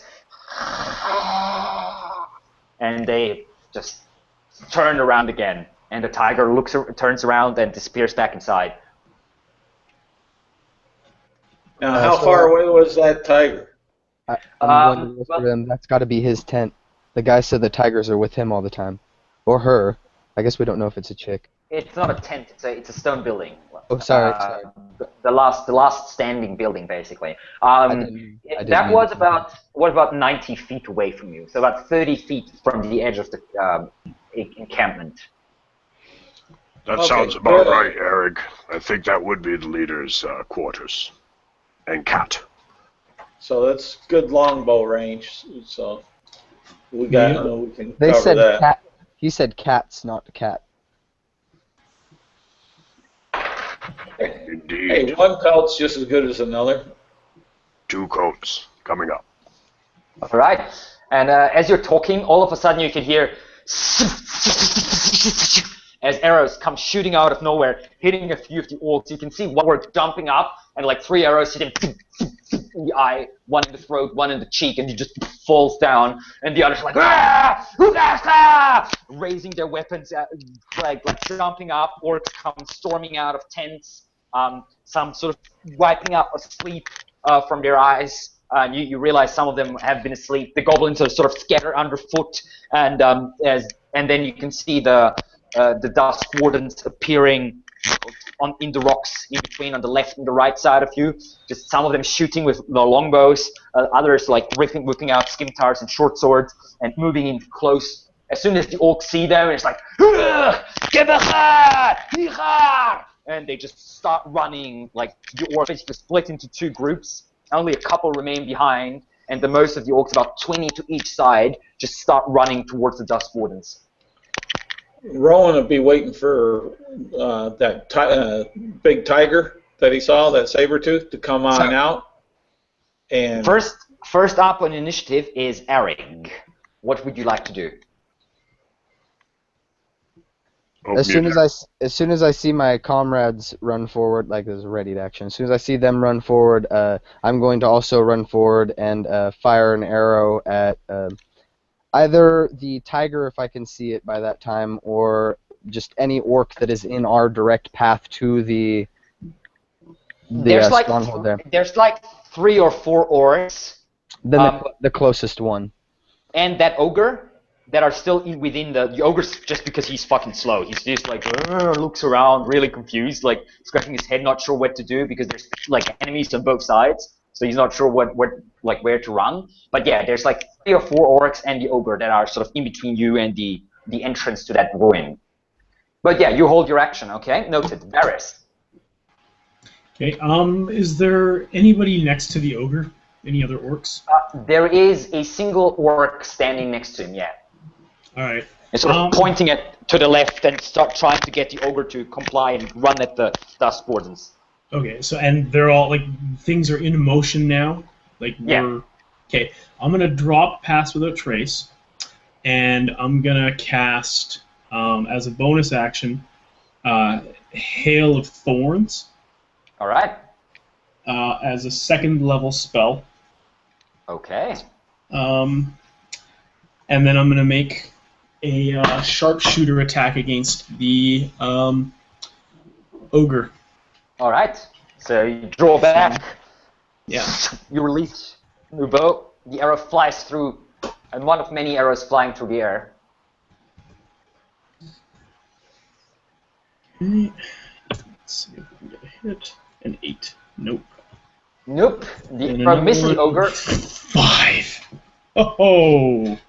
The arrow. 2 arrows fly through the air. One of them misses the ogre, hits the wall next to him. The other one basically hits the ground only about 10 feet away from you. Okay. Regardless of whether it's a hit, the spell still goes off. And we'll have to make. Yeah. No, it doesn't. It's next hit, isn't it? I'm pretty sure it's next hit. In addition to the normal effect, the target of the attack and each creature Yeah, but that's only if you hit. So it's like it just keeps going until you hit. That's how I think how that spell Oh, works. okay. Sorry, I Yeah. thought I misread that. Royan, your turn. What Rowan's going to be doing is looking for the saber-tooth tiger if it shows, and as soon as it starts coming out, that's what he's going to shoot at. All right, so you just keep your aim on like the door, basically. Oh, yeah, on the door where he saw the saber-tooth go on into. All right, Braddock. I have to. My horde breaker. It just says when I make an attack, not when I hit. So my horde breaker, I can still attack the orc. On each of your turns, when you make an attack, you can make an attack against another creature with the same weapon as long as they're within 5 feet and within range of my weapon. All right, so third attack against the orc. Okay. 18. That is a hit, most definitely. Okay. Slash roll. And so would that trigger the Hail of Thorns? Yeah. I don't see why not. 2d10 on a saving throw versus a 14. That is a miss. For each of them. A fail. So the orc fails. So for 20 damage. 1d8 plus 14. Oh, yes, sharpshooter. That's right. The ogre also fails. So orc just takes the arrow to the face, to the side of the head, pierces through, and then explodes like a hail of thorns, just exploding his head. 9 damage. 10 damage. That's to the ogre. Do I have to roll for each of them? No, the orc's dead already. You don't have to roll for the orc. Yeah, you just kill the orc, 20 damage, instantly kill the orc, and then the ogre takes like a few thorns to his side. Yeah, he exploded. It's like, ah! The ogre now turning towards you. Yeah, until that last attack, I was going to say, does that group notice us? Now they do. Yeah, now they do. 3 orcs. How far can I make it to him in 25, or is that not? You can't make it to the ogre, but you can make it to the closest. Oh, actually no, 60 feet is where. So the closest orc is 60 feet from you. All right. And I'll leave my sword on my back, and I will just pull out my light crossbow and shoot from the hip at this guy. All right. And yeah, I'll go for the ogre again, the big target. And, 5. Sorry, I entered the wrong command. I'll just roll it. I got 8, 9, 10, 11, 12, 13 to hit. That's a hit. All right. And rolled a 7, 8, so 9 damage, piercing as this bolt flies out and hits this ogre, probably in the gut. Okay, blood comes out, but the ogre is still standing. That was Braddock's turn. Now, one of the tigers comes jumping out of the front. So now, Royan, you trigger your action. You take a shot immediately as soon as he comes out of the front gate. Just looking around, see what's going on, like...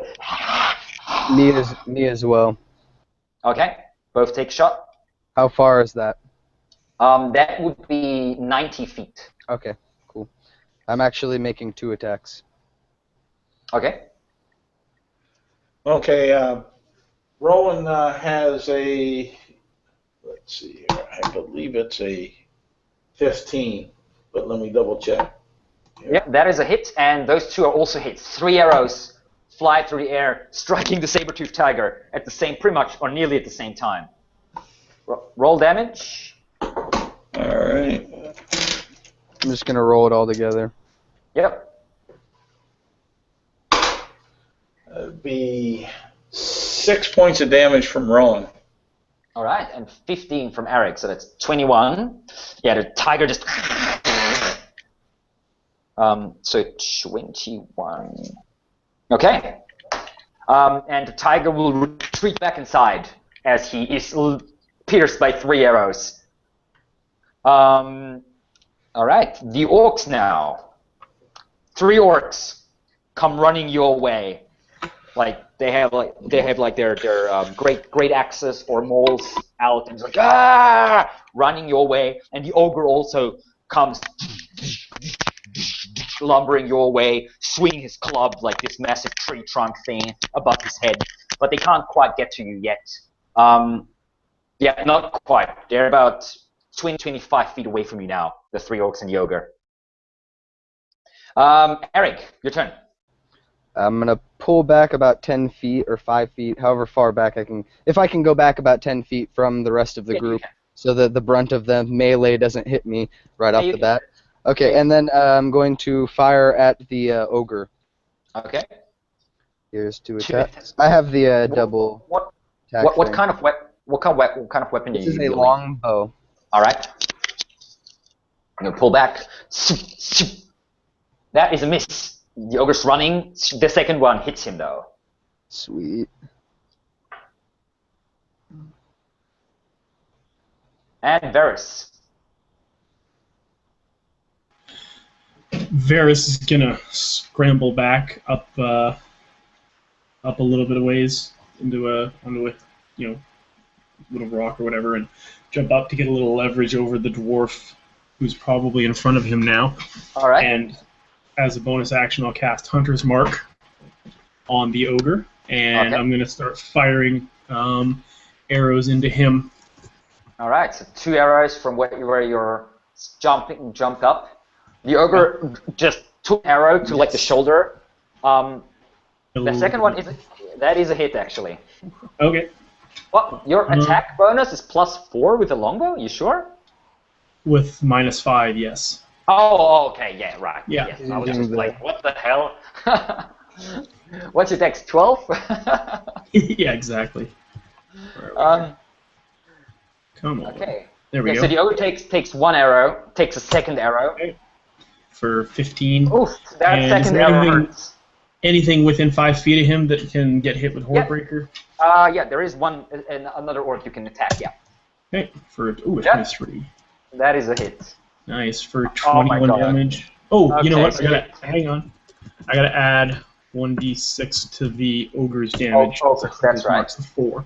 All right, so you take a shot at the ogre, like, ugh! The ogre stumbles. Now, quite a lot of blood comes out of that last wound, and then just like an afterthought, you sort of hit one of the orcs straight between the eyes, and he just topples into the snow. Skitters for like 3 or 4 steps, and then just topples over, like face first into the snow. The arrow actually piercing the back of his head as he pushes it with his own weight. Yeah, that's the second orc dead. Rowan.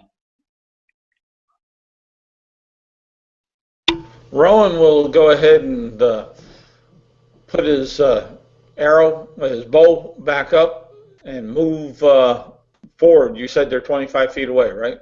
Yes. And he'll move forward and pull his short swords. There's 2 orcs that are about 20 feet away from you, and then the ogre is maybe about 5 feet behind them, basically.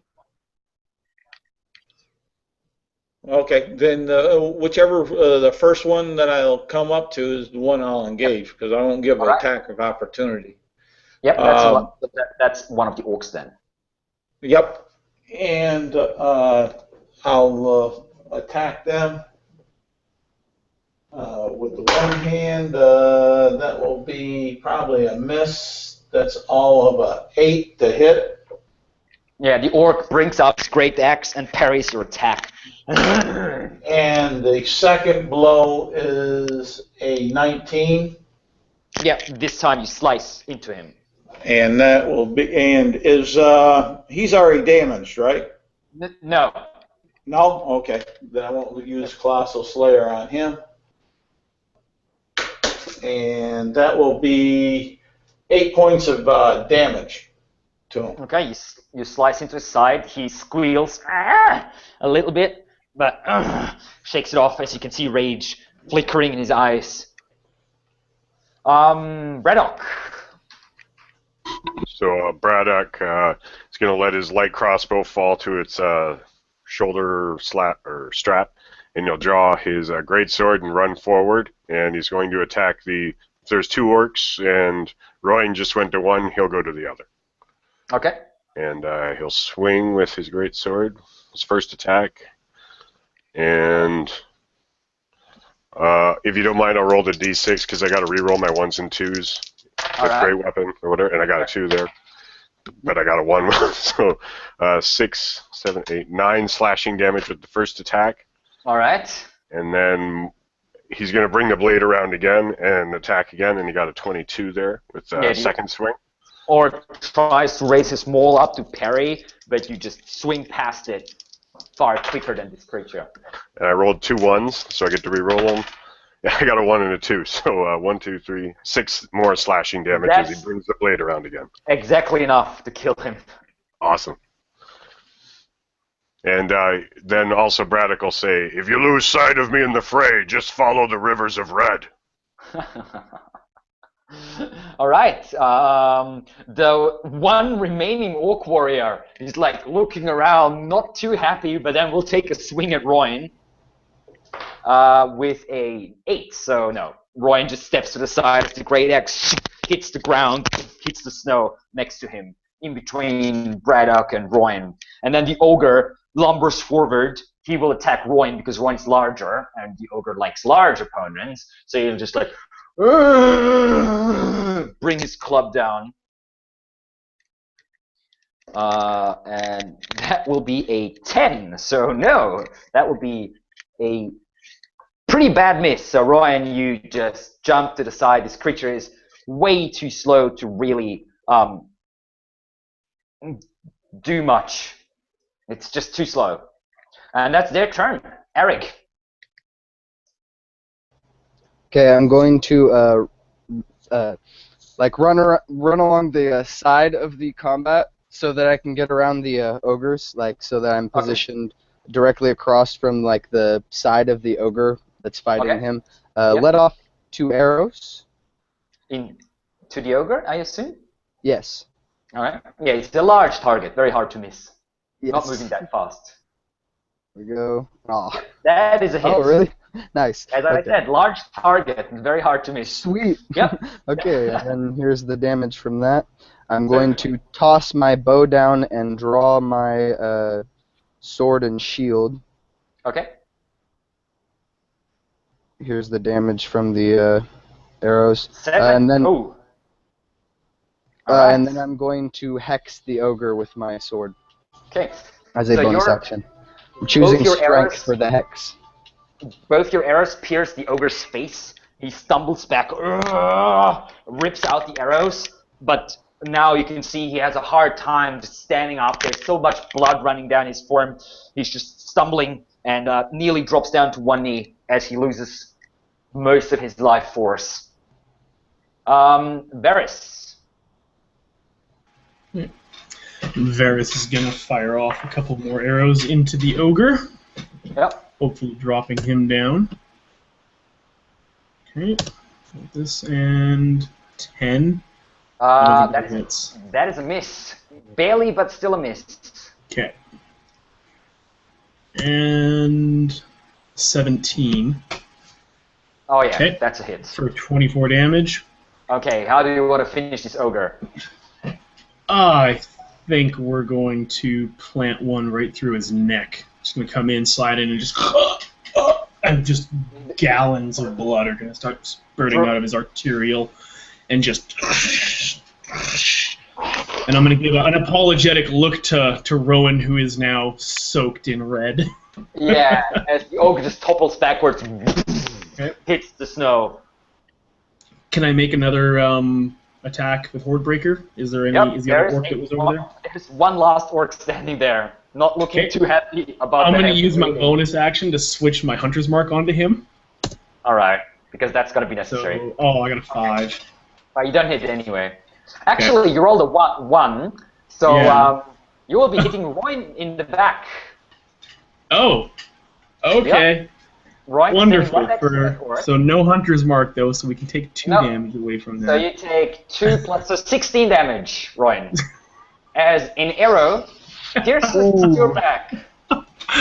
Oh. Right in the spine. This is reminiscent of like in the shoulder blade. And Braddock will just tap on his breastplate. All right.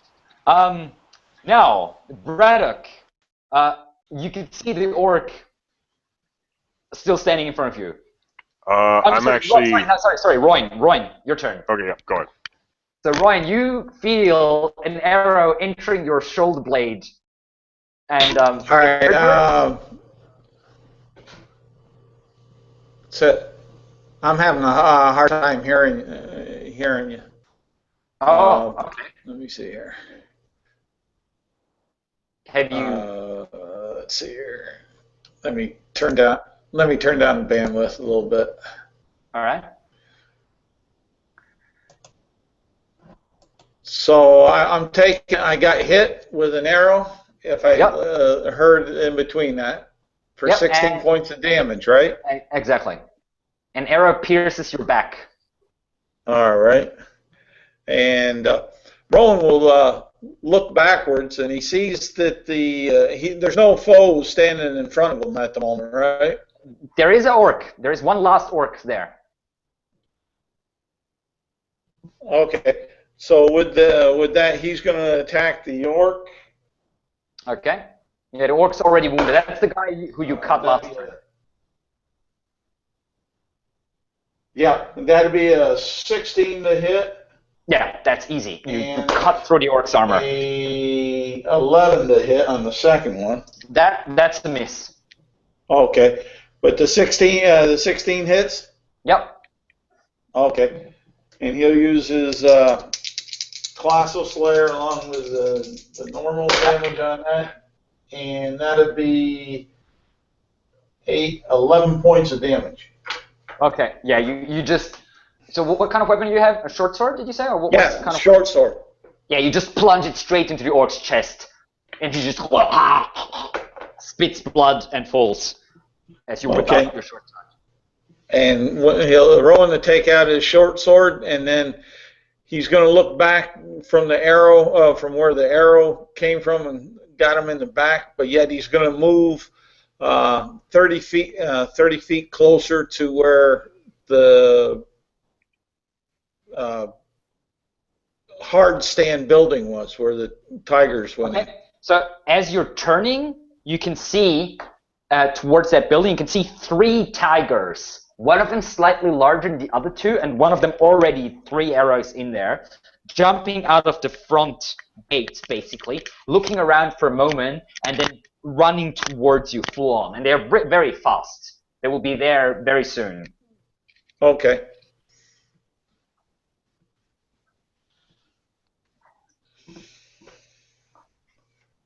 Okay. Can you make it to them with his movement? Or, well, yeah, Braddock, he's going to move 25, and if that's not close enough to engage the felines, he's going to dash and just do that. Okay. Okay, so you want to take like 3 of them on, or just 1 of them, or how do you want to do that? Yeah, if there's one in the lead, he's going to run forward and he'll shout over his shoulder, "Rivers of Red!" So there's one of them. One of the 3 is slightly larger. That's the one in the center. The one on the left, so looking from your direction, the one on the left has 3 arrows stuck from it already. I am going to go for the larger one. All right, so the one in the middle. Okay, so you just run basically straight into his path. Yep. And would I be dashing, or do I have an action still? No, you have to dash. Okay, cool. Yep, that's Braddock's turn. All right, the tigers now. The tigers, the middle tiger and the one that's already wounded will jump Braddock, just trying to bear him down on the ground and rip him apart. And the third tiger will run past, sort of around Braddock, so he can't get an attack of opportunity, and then attack Royan, who's only about, well, a couple feet behind, really. As he does that, I'll use bonus reaction rather. Action, reaction. Misty Step behind them.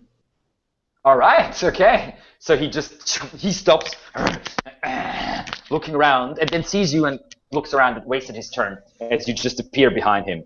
Yep. Okay. And the 2 saber-tooth tigers attacking Braddock.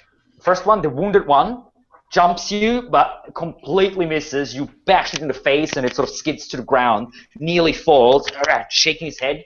The second one, the larger one, goes in, and that will be a 14. No. So you raise up your greatsword and push it back as it tries to jump you and like sink its massive fangs into your side, into your face. and they both start basically circling you now. That would be the tigers. Now we are up at the top of initiative again. Eric. Okay, so I have my sword. I'm semi-confused on the rules of Hex. So can I switch the Hex now, or was I supposed to do that when he died? Or because it says bonus action, I wasn't aware that you could use a bonus action on not your turn. Yeah, I think you do it on your turn. Yeah, that's okay. So when it comes back to me, then that's when I do it. Yeah, probably. Okay, so then I'm going to use my bonus action to switch the Hex over to the nearest tiger, which is how far from me? Like 30 feet? Yeah, pretty much 30 feet. That's the one attacking Roy. That's the nearest one. And then I'm going to run forward and attack that one. Okay. Here's my... And you have 2 attacks, I presume, with your short sword? Yes, okay. I do. All right. It's not a short sword, it's a scimitar. Oh, a scimitar. Whoops, Okay. I didn't mean to do that. Just count the first 2 rolls there. Okay. 18 and 15. That is 2 hits. Sweet. And then here's the damage on that. And also my Hex, which does an extra d6 of necrotic damage. Okay. So that's 14 plus something. Plus 3, so 17. All right. Shouldn't it be on each attack? Oh, yeah, you're right. Yeah, you're right. Thank you for that. Thank you for that. So another d6. So, yep, okay. Nice. You jump at the tiger, slash deep into his side. You can see the necrotic damage actually making the wound inside starting to rot a little bit. And the tiger stumbles to the side, hissing in pain. Varys. Varys is going to use his bonus action to switch his Hunter's Mark over to that tiger, because that's the one that's closest to us. And going to attack it with another marksman attack with my arrows. So 16 for 25 damage. All right. Yeah, the arrow sinks into the tiger's neck, and he goes and stumbles, nearly falls, very heavily wounded. I forgot my Crimson Right damage. Okay. Actually, roll that, because that might kill it. Okay. That's what I was going to say. I was going to say his attack might kill it, because I forgot my Crimson Right damage. Yeah, that's 2d4, isn't it? D6, because I'm level 6. Oh, okay. Yeah, so there's 11 fire damage for it. So yeah, that attack actually kills it. As the wound is not only corrupted, it's also burned, and then the arrow just finishes the creature off. Okay. In that case, I'm going to use my second attack on one of the tigers that is attacking Braddock. The wounded one or the big one? The wounded one. All right. Okay. Get a 13. That's a hit, yes. Just barely about a hit. For 19 damage. All right. And then Horde Breaker to attack on the other one. I'm assuming they're both kind of with him. Yeah, they are. Okay. Another one, 9. I don't think that hits. No, that misses. It's not a zombie, so... It is not a zombie. It's not an ooze either. Yeah. Oh, oozes have... Oh, okay. Oh, yeah, that makes sense. Yeah, oozes have like 8, 7, 8, 9 armor class. It's nearly impossible to miss. All right. So that's that. Okay, Varys, that was your turn. Rowan. Now Rowan sees what? One tiger left. One tiger. The tiger that was preparing to attack you, the one that you jumped behind, basically, is dead, killed by an arrow in the neck. But Braddock is maybe about 10 feet away from you, and he's surrounded by like 2 tigers who just circle him. One of them slightly larger than the other, and the smaller one is already quite heavily wounded. There's like 4 arrows sticking out of him. Rowan move up and attack the larger one that seems to be trying to flank him. All right. That'd be a 15. That's a hit, yes. and a 18. That is 2 hits. So that'll be right there is 12 plus 6 is 18 points of Okay, damage. well. Plus he'll Right. use his that one wasn't damaged, was it? That one was not damaged. Okay, No. so I can't use the Colossal Slayer, so it's just the Nope. 18. You okay? That's still good enough. Was that both attacks or just the first attack? No, both attacks. All right. Yeah, I thought so. Okay. Okay. Yeah, you slice into him with your short sword. The tiger turns towards you, showing these massive fangs that are nearly as big as your short sword. And Braddock, you're coming up. Okay, so Braddock, just shrugging off a few of these attacks from these tigers, or saber-toothed tigers. He's going to bring his blade around behind him, swing up at this little one, and hit or miss. He's going to keep the momentum going and bring the blade around and swing at the large one afterwards. Okay. And so here's the first attack on the little injured one. Okay. 9. Misses. The tiger jumps to the sides, but And the then big one for hits. the big baddie, and so the great sword comes crashing down, and 5, 6, 7, 8, 9, 10, 11 slashing damage. All right. Yep, this tiger is starting to hurt as well, a little bit. Okay, now the tigers. The smaller one will go for Braddock. The larger one will go for Roin. Smaller one jumps Braddock, but Braddock ducks under the leap, and the tiger just jumps above your head and hits the ground next to you, like skittering across the snow, turning towards you again. Frustrated that he can't hit you. The larger one will slash at Roin. That will be a 19, so that actually is a hit. That will be a claw attack, and that will deal 14 points of slashing damage against Roin, as the large tiger swipes his claw against your chest, cutting through skin and flesh underneath. Rona, go ahead and roll a d12 to shrug off. All right, strength endurance. Yes. All right, that and his constitution to it, that'll throw off. Oh, he ain't got shit for constitution. Okay, so that's he throws off 8 points of that damage. All right. So that was yeah. So that was, what did he do the first? It was 11. I think it was 14. 14. Okay, so it's 6 more. Okay. Yep. Okay. And that's their tiger's turn. Now we have Arig again. I'm going to switch my hex over to the larger tiger and run at it and attack it. Okay. Here's my first attack roll. That's a And my hit. second one. That is a miss. And here's the damage with the hex and the... I can't do them all together, but I'll remember it this time. Here's the scimitar damage. 9. And then here's the necrotic damage from the hex. And then here's the fire damage from the right. You should 16. just write out like / roll 1d8 plus 1d6 plus 1d6. Well, actually, you just do plus 2d6. And then I forgot about that actually. That's all right. Yeah, you slice into him, leaving a deep wound in the tiger's flank. The tiger stumbles for a moment, but shakes off the pain again. Varys. I'm going to use my bonus action to switch my hunter's mark over to the big guy. And I'm going to make 2 attacks against him. Okay. So,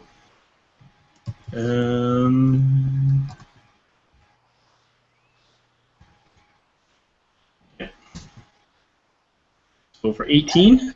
Most definitely a hit. Okay, so as the arrow And flies, 6. as the arrow flies, hitting the tiger's form shimmers, and all of a sudden, there's this orc standing there, dressed in this white tiger fur, with grasping a long staff in his hand.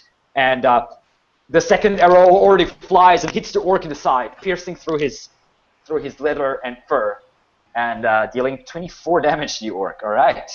Yeah. And then can I make a horde breaker attack against the other tiger?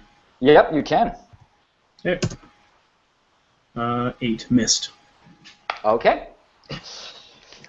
Roin, all of a sudden, there's no tiger anymore. There's an orc standing in front of you. Rowan will go ahead and cast Witch Bolt at it. Okay. Let's see here. I see. I was confused that there was 3 of them. You got me. Druid, man. Druid. Shaman usually means druid. And does a 19 hit him? 19 most definitely hits him, yeah. Okay. Or he just stares up at you with this one. You can see one of his eyes is like swollen shut, and there's this white, like some sort of fungus or something growing on the left side of his face. All right, and he takes since it'd be a second level slot. Yep. He will take. I think it's gonna be good damage. It's 13 points of damage. All right. The orc does not look happy at all. He's like stumbling backwards. Ah! He's a fairly old orc. And Rowan will take a 15-foot step back. Well, a 15-foot step. Yeah, step back. You're not that large. No, he's going to step back 15 feet. Okay, so the orc will swing his staff against you as you step back. All right. With a natural 20. All right. So he smashes his staff into your side, and that will be 14 points of bludgeoning damage. Sorry, 13. 13 points of bludgeoning damage. 13. Okay. All right. Yeah, that's yes, not, he cracks you in the ribs that's with not good. a explosion of fury. Ah! And I got a 12 for my concentration check on my Witch Bolt. So you fail. No, I make it. Isn't it the DC of the damage that you've taken? So 13? 10. No, it's 10 or Half the Half damage? the damage. half the damage. Oh, half the damage. Whichever's Okay, higher. all right. Whichever's the Okay. greatest. Okay, so you still, yeah, so the Witch Bolt's still up. Yep. All You right. have to do 22 damage in a hit to Okay. bump it to the That was Roin, a duck. You have a tiger on one side and an orc shaman on the other side. Same as before. Braddock's gonna, like, in a windmill motion, bring his blade around to try and hit the kitty cat first, or the saber-toothed tiger, and then bring it up in a high overhead arc for the shaman All for right. the second attack. So that That hits the kitty cat. and probably a miss there. Yeah, the shaman brings his staff up as he swings it against Roin and then twirls around and blocks your, what is it? Greatsword, you say? Yeah, great sword. Blocks your greatsword with his staff, all right? But it's you covered still in hit covered in saber-toothed tiger blood. Yep, And, and 8, 9, 10, 11 slashing damage. oh, the saber-tooth tiger just barely survives that. Stumbles, falls, and but then comes back again as he loses 8 of his 9 lives. You know what? I'll action surge, and I'll spinning on his heels. He's going to All right. attack twice again. One more on the cat, one more on the shaman. All right. And so 11 on the cat or the That is tiger. a miss. That is a miss. The tiger ducks under your second swing. And then I clipped some part of this shaman here with the great blade. Got a 1 there. 1 again. So 4, 5, 6, 7 slashing damage. Okay. That'll finish off Braddock's turn. All right. Now the tiger, in a fury, just like slashing at Braddock, trying to finally hit him. Yeah, and finally with a 21, he managed to break through your defenses with one of his claws, and that will be 14 points of slashing damage as he slashes open your arm, and Cut. Gulduck will also turn towards Braddock,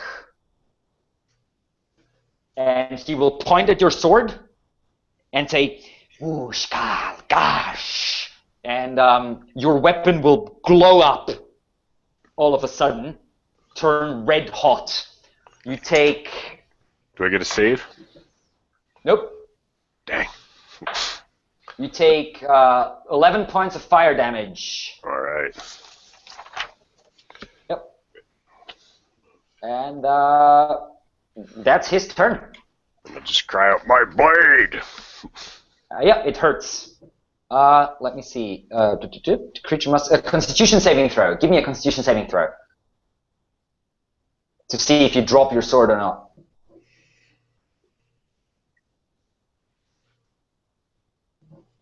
Nope, you drop your sword. You're like, ah!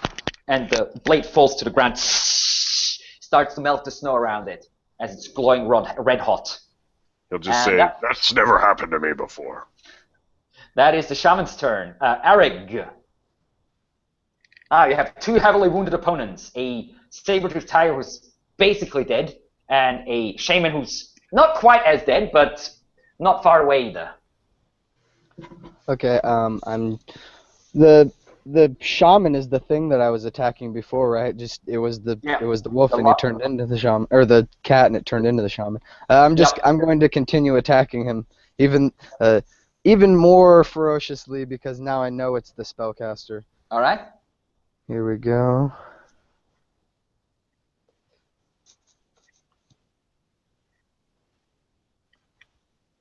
Here's the first attack.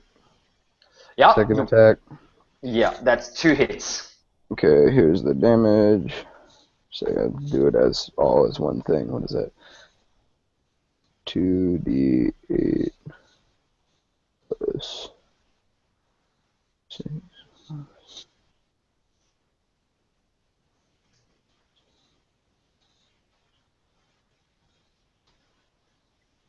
Oh man. 6 total? Yeah. You just lock the scimitar. How do you want to finish the shaman?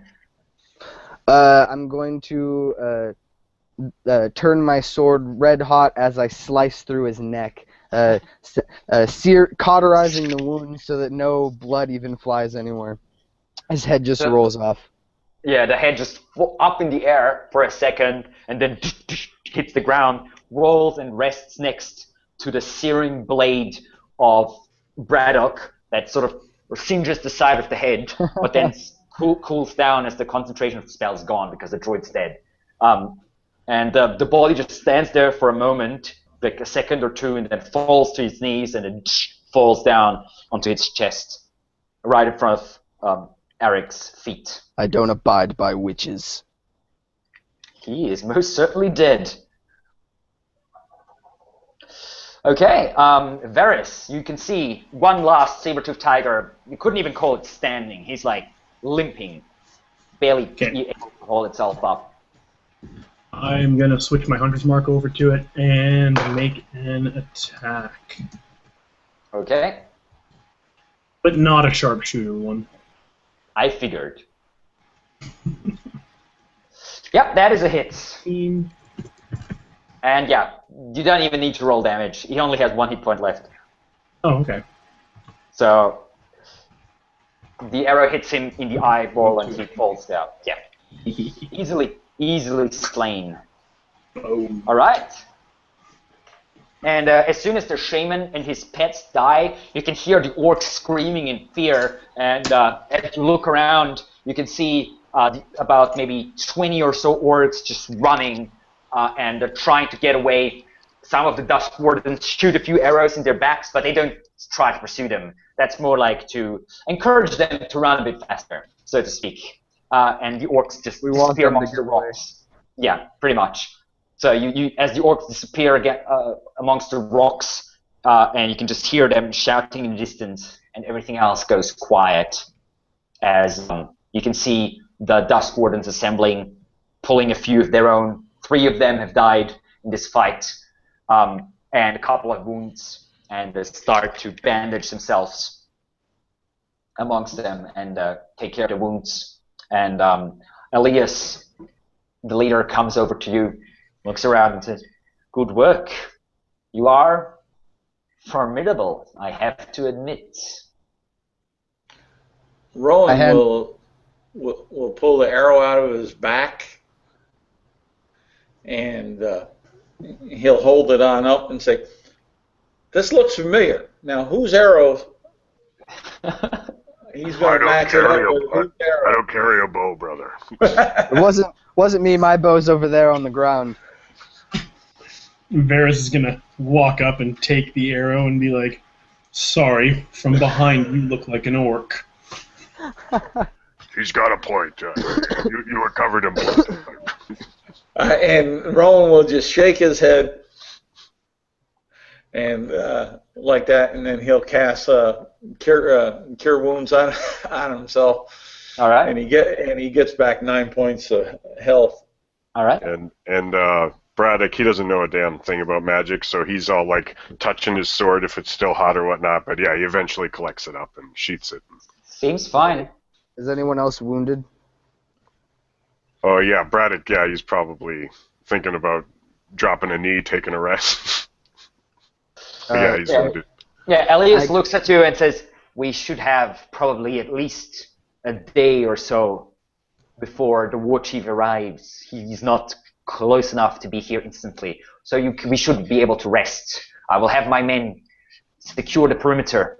And he nods, and you can see. I'm just gonna bandage his wounds while we rest. Then I'm not gonna. I was gonna give him a health potion, but if we have time to rest, I'll just bandage his wounds. Yeah, you should have. The Dust Wardens just go around, kill a few remaining like heavily wounded orcs. They pull out one of the goblins that has been hiding in like a small crevasse, slit his throat without much comment, just drop him, and start securing the whole area basically. Rowan will go ahead and skin those two tigers and reclaim his arrow in the one, and then pull the other arrows out and give them back to whoever owns those arrows. Those would be mine. And I cleaned them off. And that's what it'll do. And then once he gets that done, he'll see about finding a decent place to lay down and rest, and he'll use both those pelts as a pillow. Well, they're a bit bloody, but you probably don't mind too much. No, I'm covered in blood as it is. Yeah, you had like the ogre's life blood from a pierced throat go like run down all over you, and ogres have a lot of blood in their bodies. Well, I got a lot of body. That's true. Okay. And, so we would that be a long rest? Yeah, you can have a long rest. The sun is nearly down, and you don't have to stay awake to have a watch or anything like that. You have plenty of people from the Dust Wardens just patrolling the perimeter. Okay, so you can regenerate all your stuff as before you wake up next morning. All right. The Dust Wardens have cleaned up the central tower, or like the central building where the shaman was made his housing. They burned all his stuff. They're not worried about fires anymore. So you can have several fires at night. You burn basically most of the orc stuff that was left behind. There's disgusting, stinking tents, and Make sure you burn anything that seems that it would be a magical artifact. Yeah, they make sure of that they burn all the weird fetishes and like the weird little things that the shaman had collected, and all this little bone figurines and whatnot. And they also just take the orcs and like pull them through the snow until they're about maybe 50 or 60 feet out of the camp, and just lay them, like put them there and put them lying in the snow. Some of them chop off a few orc heads and put them on spears. Use like orc spears to put their orcs' heads on, and then put them in the snow. So you have like a small ring of orc heads surrounding, and one ogre head surrounding the perimeter, the camp. And Elias himself takes the head of the shaman and actually sews it back onto its body, and then puts the shaman onto the roof of the central house, spread out there basically, so you can be seen very well from a distance. And then when this all is finished, he turns to you and says, "Now we wait. My men should be able to give us at least a half an hour or so notice before, well, the retaliation, whatever it will be, arrives. I expected as much. Are Rowan there any will. defendable positions here? Well, there is a small pass leading up here. If the orcs come in greater number, my men will take the pass, defend it against larger numbers of orcs. We cannot stop small groups from climbing the sides of the cliffs like we did when coming here. But should they come in strong number, 50 or more, we will stop them there. Wherever you will be your own decision. The warchief might strike without his men on his own. So then, should we wait for them, or should we wait for them here, or go to them? This is a better position, in my opinion, than walking into the mountains. Yeah, that's what I mean. That's probably within true. the town, assuming it's going to get ambushed or attacked. There's this stone building that we're in. Yeah. Yeah.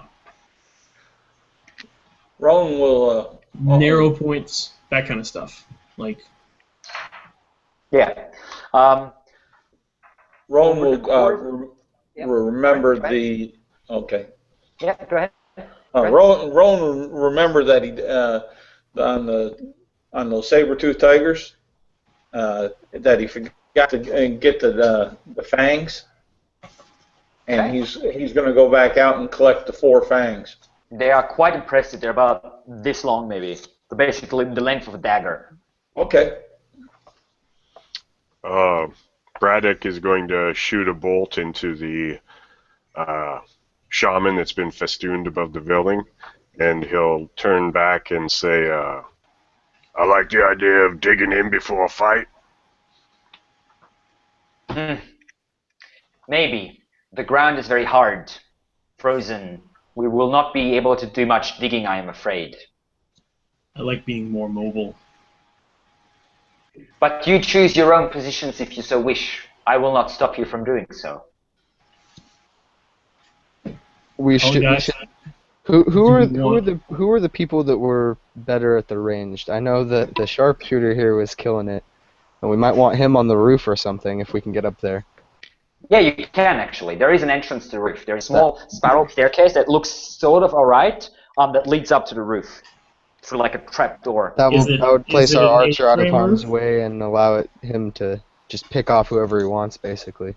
Alex, is it like a peaked roof? Yeah, but not very, like, it's not peaked like that, it's sort of peaked like that. So it's, Okay. If I pick a direction, if I pick a direction, say it's coming from this way, is the angle of the roof enough that I could go prone on the other side and avoid like a hail of arrows Yeah, if they decided to attack me with ranged? yeah.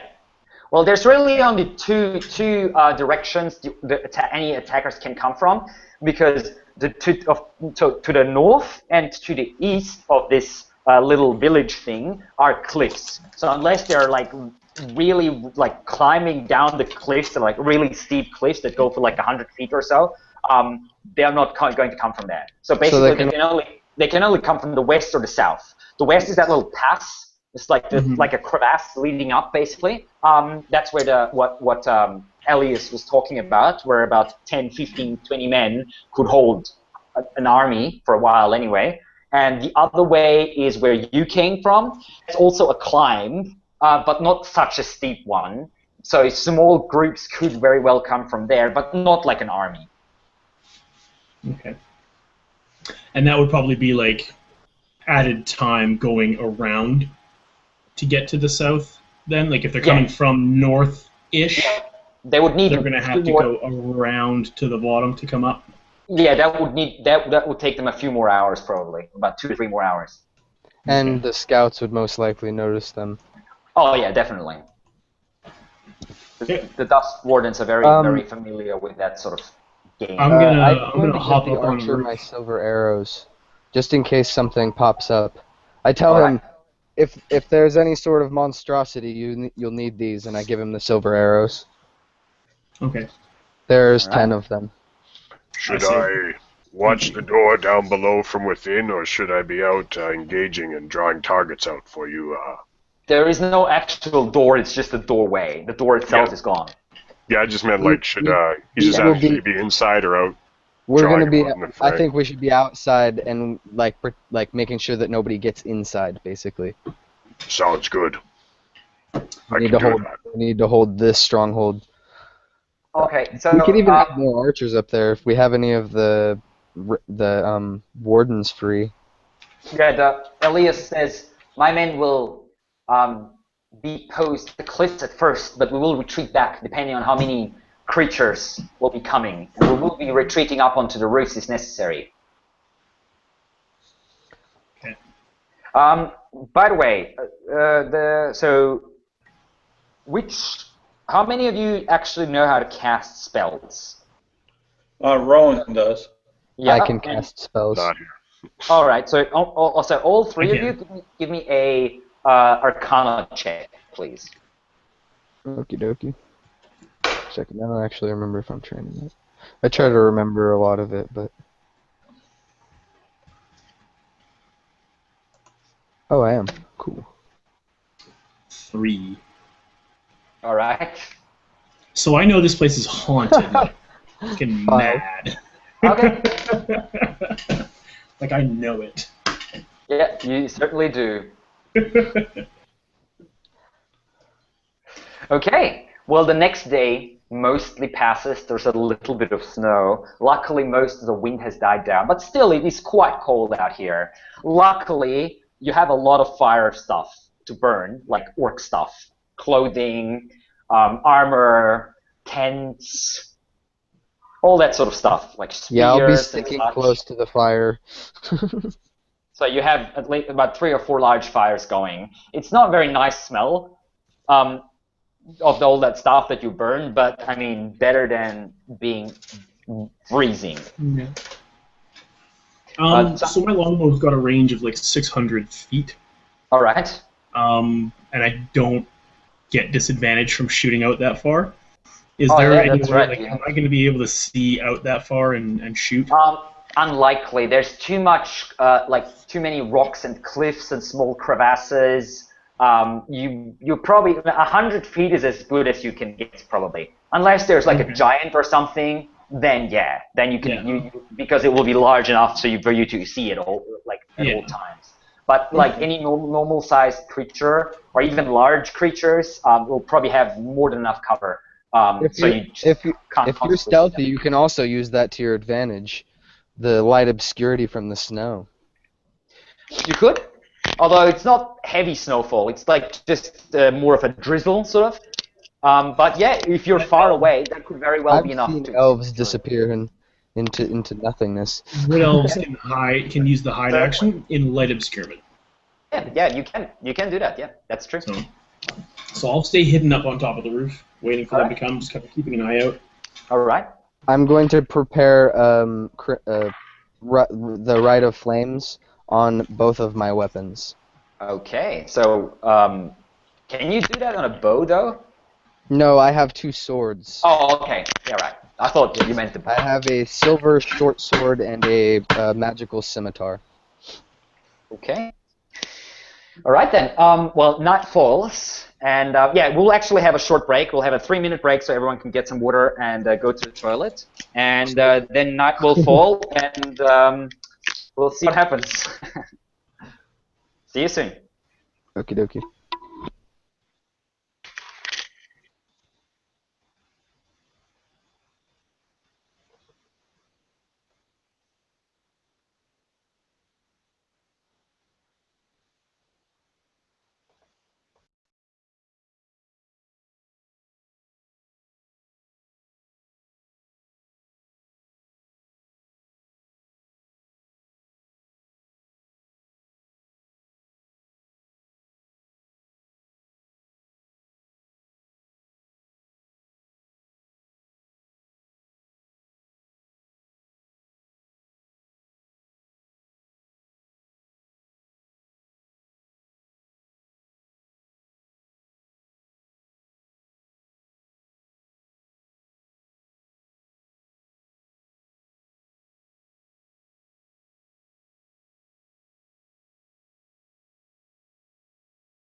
Well, Alex, I think I'm more than making up for my wizard, who did absolutely no damage in your last game.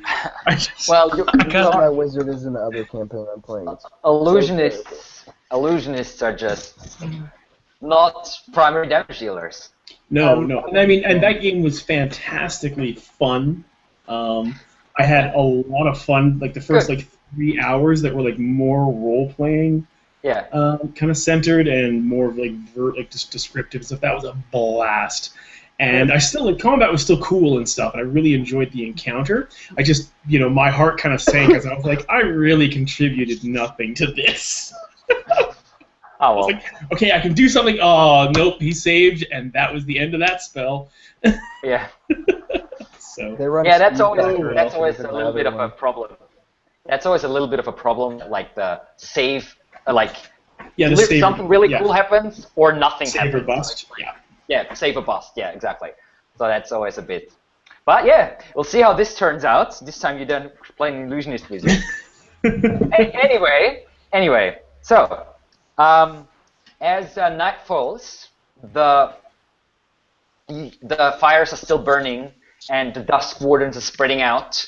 Most of them are sort of towards the cliffs in that little canyon, like mountain pass thing leads up. A few are around the village itself. And as night falls, time passes, and then about 2 or 3 hours after nightfall, maybe about 10 o'clock at night, you can hear howling in the distance. Very loud howling, echoing against the mountains on both sides and the rocks. First one voice. Didn't they say something about wargs?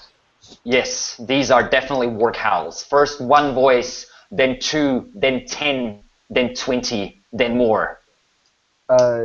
Do I know that this means that they're about to attack? You have no idea. Could mean anything. It's definitely not the nicest noise to hear out in the darkness, in the mountains, in the cold, ricocheting and bouncing off the walls of the cliffs. Rowan will walk to the opening of the hard-stand building. Yep. And in the night, he's going to look out. He can see 120 feet in the darkness. Does he see any shapes moving around? Okay. Then what he'll do with the biggest piece of bravado he can, he's going to howl back at him. All right. So you just stand there and like shout out your defiance that also bounces off the rocks and disappears in the distance. And you have a warg as well. Can we actually get to hear that? Yeah, certainly. Not from me. I don't do player character noises. Sorry. Yeah, Charles, we need a howl. No. All right, hold on. Here we go. Let me get my bacon down here. And what you'll hear is Rowan go on up there, stand there, and he'll set his feet firmly in the ground, and he will go.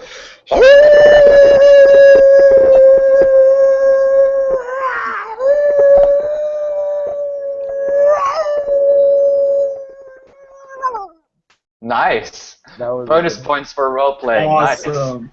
Does that give him inspiration? A shiver runs down Braddock's spine. Why the fuck not? Oh, you can all take inspiration from that howl of defiance. You will need it And he'll dust his tracks off in the doorway, walk on back, and he'll say to his comrades, "That's how it's done." You can hear footsteps approaching, rather quick footsteps. As you look outside, you can see two dusk wardens dashing towards you, and they are met halfway by Elias, who just appears from one of the side buildings, and they talk. And Elias looks towards you and shouts over and says, "My men have spotted 50 warg riders. They are approaching the pass. We will hold them there. We do not know where the warchief is. If he is not with that group, he might be anywhere. He might be flying." He looks up and sort of points up into the darkness. So we've heard. Flying. If you recall, he has a wyvern. Yeah. So Rowan will look up into the sky using his devil sight. Okay. As you do that, Elias just raises one arm and says, "Good luck and good hunting. We'll see you on the other side." And he dashes off with his men towards the pass, towards the entrance. And you can hear the howling again, much closer this time, probably only a couple hundred yards away. I'm heading towards the entrance to the thing with my weapons drawn. Okay. So you can all give me a perception roll with disadvantage for everyone but Royan. Oh, I love that. That will be 23. 23. Nice. 7 for Braddock. He didn't see much. Okay.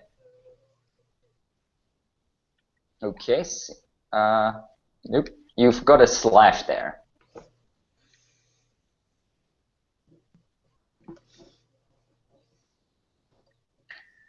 All right. And disadvantage. Okay. So, Royan, everyone else is like, you can hear, the only thing you can hear is howling. You can't see anything. And Royan, you look up, and just in the corner of your dark vision, about 100. So what's your dark vision range? 120 feet. Okay, so about 100 feet above you, you can see a silhouette, a shape with a long neck, a long tail, and two bat-like wings, sort of flapping and circling above you, above the settlement. All right. Rowan will say, "Right up there," and he'll go ahead and he'll shoot his Eldritch Blast up at it.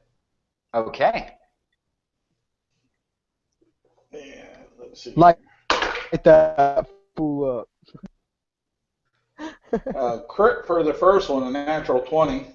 Nice. Do you have range? Like, there's no long range on like Eldritch Blast, is there?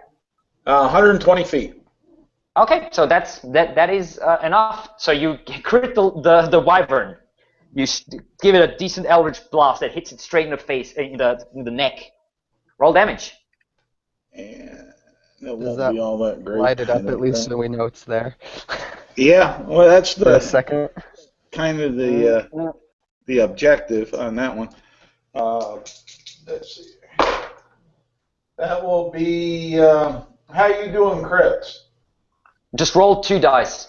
Okay, that's what I thought. From remember, that'd be 12 points of damage. Oh, okay. Thought it would be more. Because the second blast went wide or short, because that was only 11. Okay, you can hear this coming from the darkness above as the Eldritch Blast hits it, and for a split second you can see something large with wings up there, and then a voice speaks, and the voice speaks in your heads, and you can hear the voice say, "You killed my puppet. You will pay." Alright, and we are in initiative. Arig Fen, what do? You have no idea where this voice is coming from, and you certainly don't know where the wyvern is, because you don't see shit. Do I see it? Well, did I see it for a second when he lit it up at least, so I know it's there somewhere? Yeah, you know that it's somewhere up there, but obviously it's moving, so it's like this was Okay. Yeah, I can't see it. I only have, with this lamp, I can only actually see like 15 feet out from me. basically, If I'm not like next 30, to a 30 fire. feet. 30 feet at the most, yeah. Just a second. Let's see what I even have to be able to do. So where are you standing at the moment? I'm at the doorway to the thing, to Okay, the so you're stone in the doorway. like All right. building. All right. Yeah. What do you want to do? I'm going to ready and use my blood curse of mutual suffering, and also swoops down at me. Okay. Or so if anything tries to engage me, I'm going to attack it. Obviously. okay. So So my you're ready just, action is to engage. yeah, just standing there. What kind of weapons do you have in your hand? Comes with it. I have a scimitar and a short sword. They're Okay, both so you just they've been right of the flamed. okay. So two red glowing blades out. You're scanning the darkness above you, waiting for anything to appear. Varys. And I assume that we still can't see it. No. Nope. Okay. I'm just going to continue to use my action to hide. Where are you? On the roof? Did you say?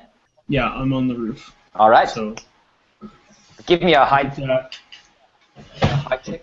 You do get advantage on that.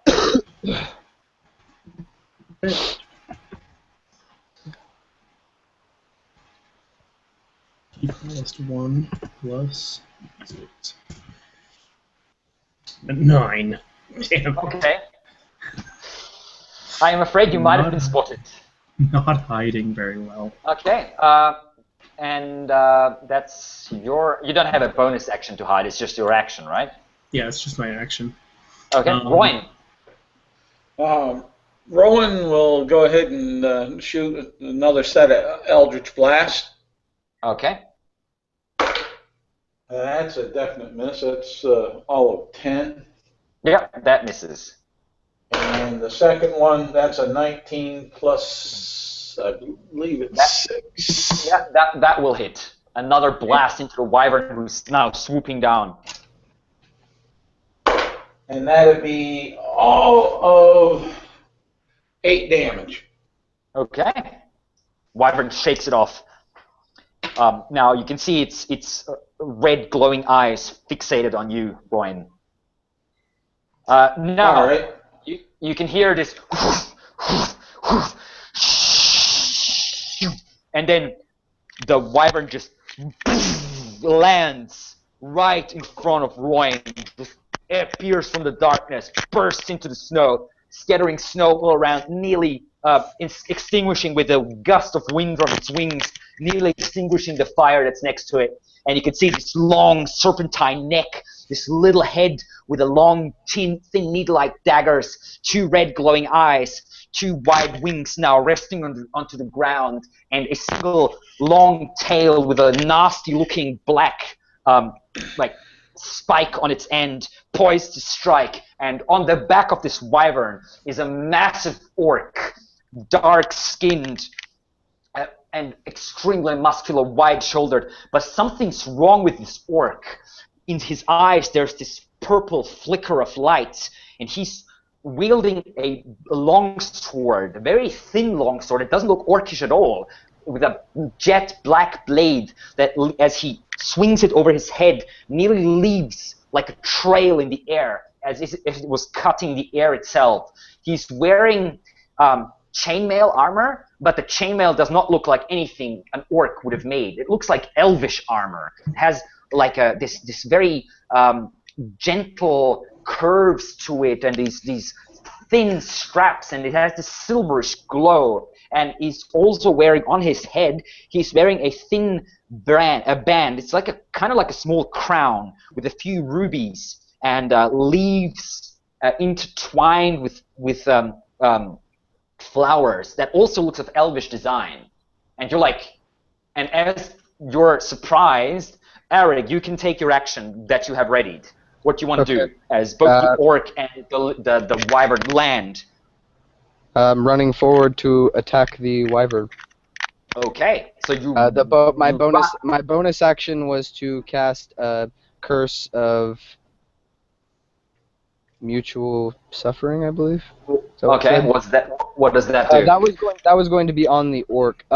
It said, no, actually, I want to do that on the wyvern. It says bonus action, mark target within 30 feet. I didn't write down the whole description. It says when the target deals damage to you, they take half of the damage they deal. I'm boosting it though with my blood maledict thing, so I take damage here. They take equal damage if amplified and lose resistance to necrotic damage if they have it. All right, and you're doing it against the wyvern, did you say? Yeah. Yes. So if the wyvern deals damage to me, it takes that much damage. And I'm taking a D6 here. Just a second. Okay. Yeah. As you're cutting your own flesh as you're running towards the wyvern.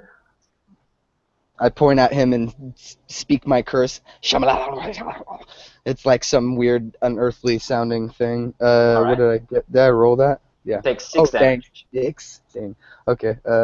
Just a second. Let me take that off. Here's my attack roll. Rolls. I'm dual wielding currently. So here's the first. At the wyvern. Here's the first one. Yep. With the scimitar. You smash it into the wyvern's side. It just reflects from the scaly armor that it's that is its skin. Okay, and then here's the scimitar again because of my extra attack. That is a hit. Sweet. This time. Nearly the same spot, but this time you swing stronger. Pierce its armor. It's just got a thick hide. And then here is the silvered short sword. Okay. Dang it. That is a miss. The short sword glides off the skin. Okay, so here's the damage from the scimitar. That was scimitar. And okay, so this is your primary weapon, right? Yes. Okay. I have the 2-weapon fighting style, so it doesn't matter. Oh, okay. Okay, cool. Oh, whoops. I forgot to hit R. God damn it. Sorry.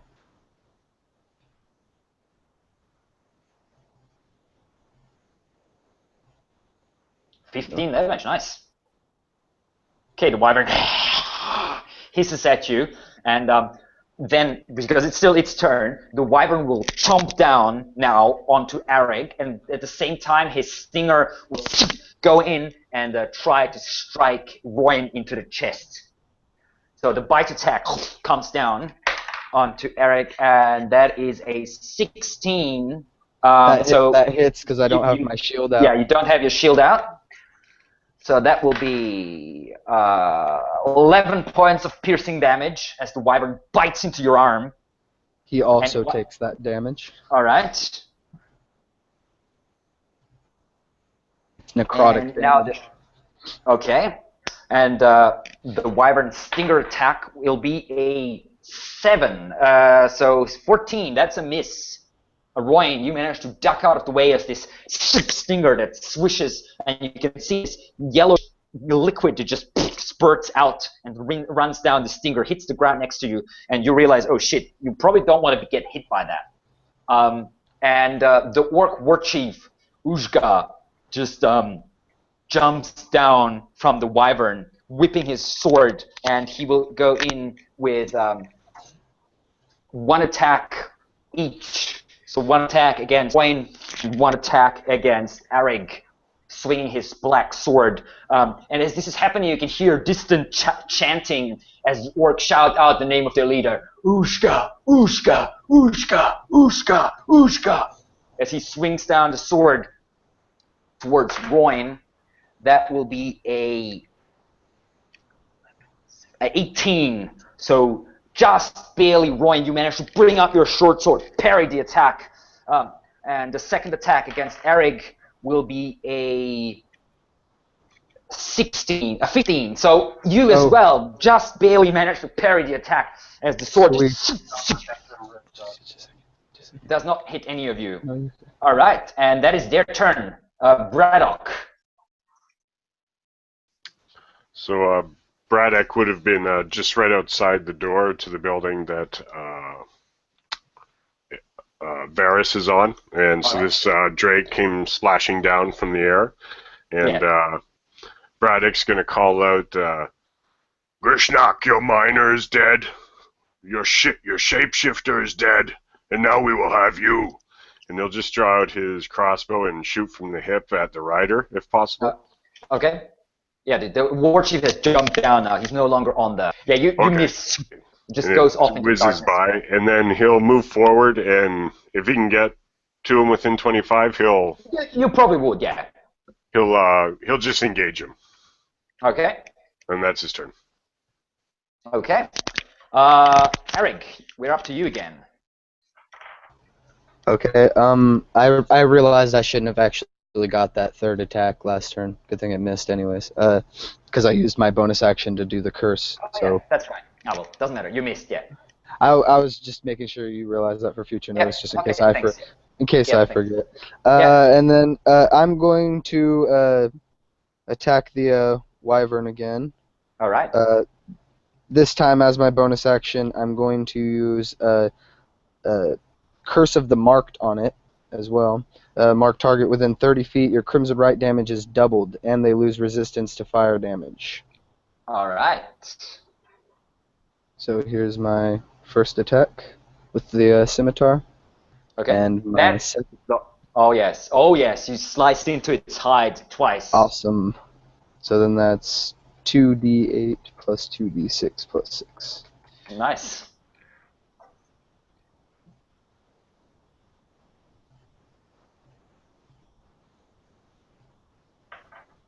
Do you take damage for your right? No, I already took the it takes maximum health off of my total health. I took it down. I took down 12 actually because I have it on both weapons. All right. So that is okay. So you cut deep into his this wyvern's side, and it goes up, beating its wings. Doesn't look happy with you. Varys. Varys is going to look at the two of them, and he's going to attack the wyvern, casting Hunter's Mark on it. Okay. He's going to fire 2 arrows at it. Okay.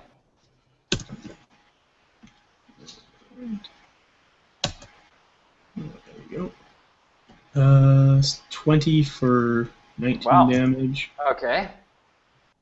And then an 11. That is a miss. Okay. So the first I'm one. going to use Yep. my Horde Breaker to attack the chief. Yeah, you can. I'm going to use my inspiration on him. Okay. So. Alright. No d6 on that. A 9. That's a miss. That's a miss. Alright. Okay. All right. Roy. And Oh, sorry. You have something? nope. That's it. Yep. Okay, Roy, your turn. Rowan will go ahead and, with the bonus action, cast a Hunter's Mark on the Orc Warchief. Okay. And then he will go ahead and call forth his pack weapon, which is his longsword, which would be treated as a magic weapon, and he'll have his short sword. So the longsword appears and materializes into your hand. Yep. And he'll attack twice at him and hope that he hits. All right. Who are you attacking? The orc war captain that he has Hunter's Mark. Yep, the warchief. All right. Give me 2 attacks with your longsword. No, one was with the longsword and one is with the short sword. Oh, okay. You used your bonus action though, so as to cast Hunter's Mark, so you can't use a short sword attack. I'm Do you dual have wielder. extra attack? because you can Yeah, just but- run it as the other weapon. No, as the feat with dual wielder is what I'm using. Oh, Yeah, the but that feet. still doesn't that cost you a bonus action still to attack? Yeah, the No. offhand is with a Yeah, bonus action. yeah, I think it's Offhand is a bonus action And attack. to summon the weapon was action, I think, right? Oh, No, actually, I don't think summoning the weapon is, but I didn't Not think sure. it was on the dual wielder. But it doesn't matter. I'm going to go with the way it is, and Yeah, then next round it'd be just. just do one attack. Just do one single attack with the longsword. All right, that would be on the longsword, which is on that. That's okay. Could have 15. took the dual wielder feet. Sorry, did you say 15? Yes. Okay, you smash into the orc's side, but your weapon just bounces off this weird chainmail, elven chainmail that he's wearing. Okay. All right, now Uzgha. Uzgha will turn towards Arig and will swipe down on him, wielding his sword two-handed. And first one will be a 14, so Arig ducks under the swing as the weapon swishes over your head. Second one is a 22, so that is definitely a hit. Yeah. And you take 14 points of slashing damage, and you take 4 points of necrotic damage as the weapon slices into you. I'm heavily wounded. The warchief just shouts out his anger and fury. Okay, and the wyvern will jump onto the same thing as it did last turn. It will jump onto Eric with a bite attack, and then it will try to pierce Royn's. No, actually, it will go for Braddock this time. We'll try to pierce Braddock's side with a stinger. So the trump attack against Eric, yeah, that is a 21. So Eric, you take 9 points of piercing damage from the wyvern's bite. So that means the wyvern also takes 9 points of damage from the necrotic energy that streams out of your wound, goes down its throat. And the stinger against Braddock, that is a 22. So Braddock, you take, oh my god, 7 points of piercing damage, and give me a Constitution saving throw, as the wyvern's extremely potent venom runs through your body. Oh, I'll get advantage as a dwarf if it's poison. Yeah, it is poison, yeah. Cool. So yeah, you do have advantage. 24. That was a 24. All right. So you still take. Nice. And I'll get resistance too. Okay.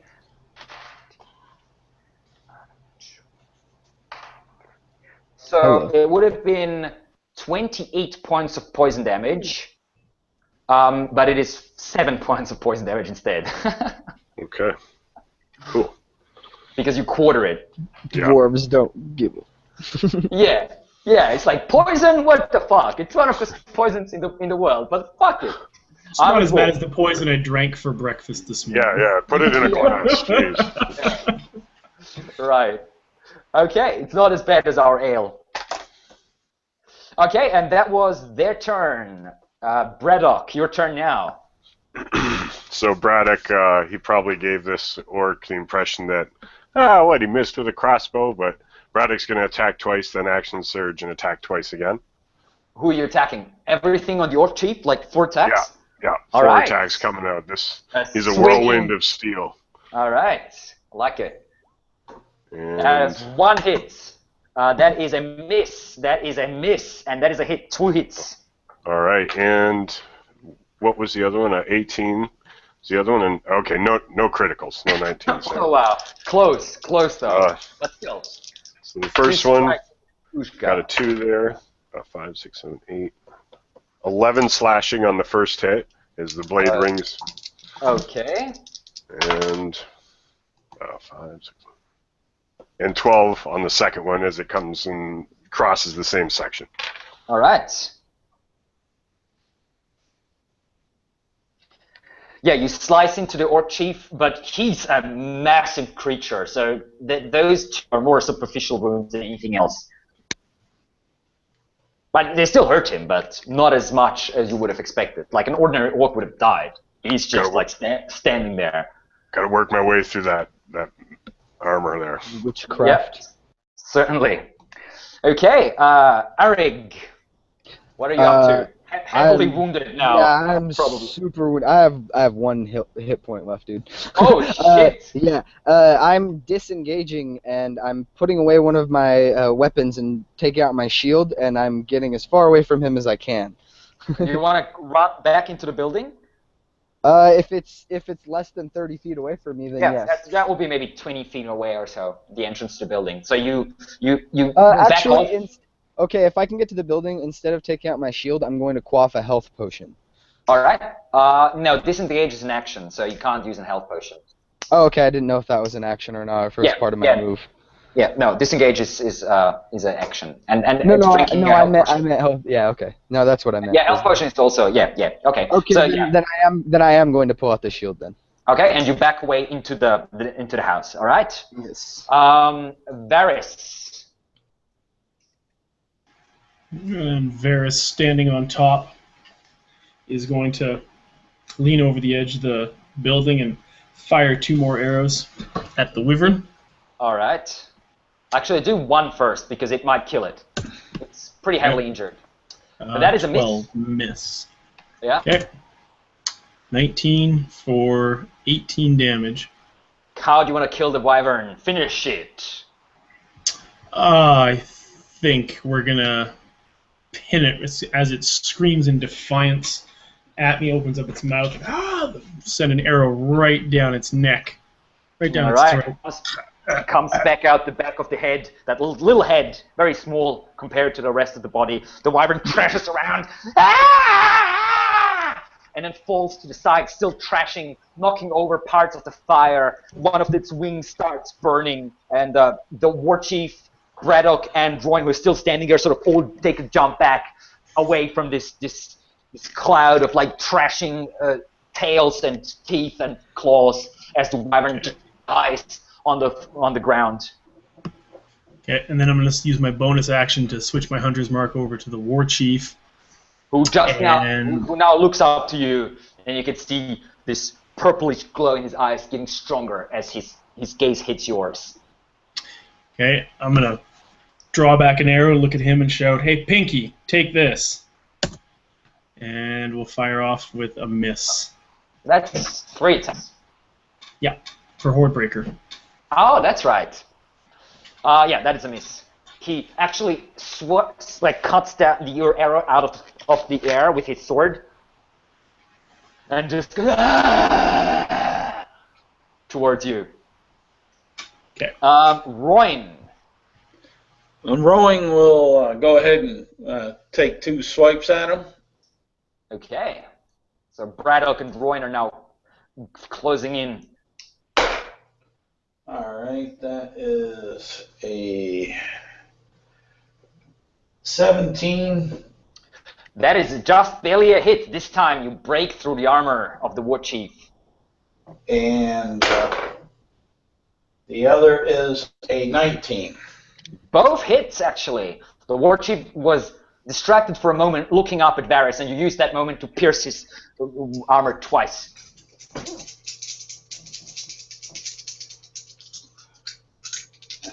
And on the hunter's mark, that's only for 1 strike, right? Yeah, only for the first one. That's what I thought.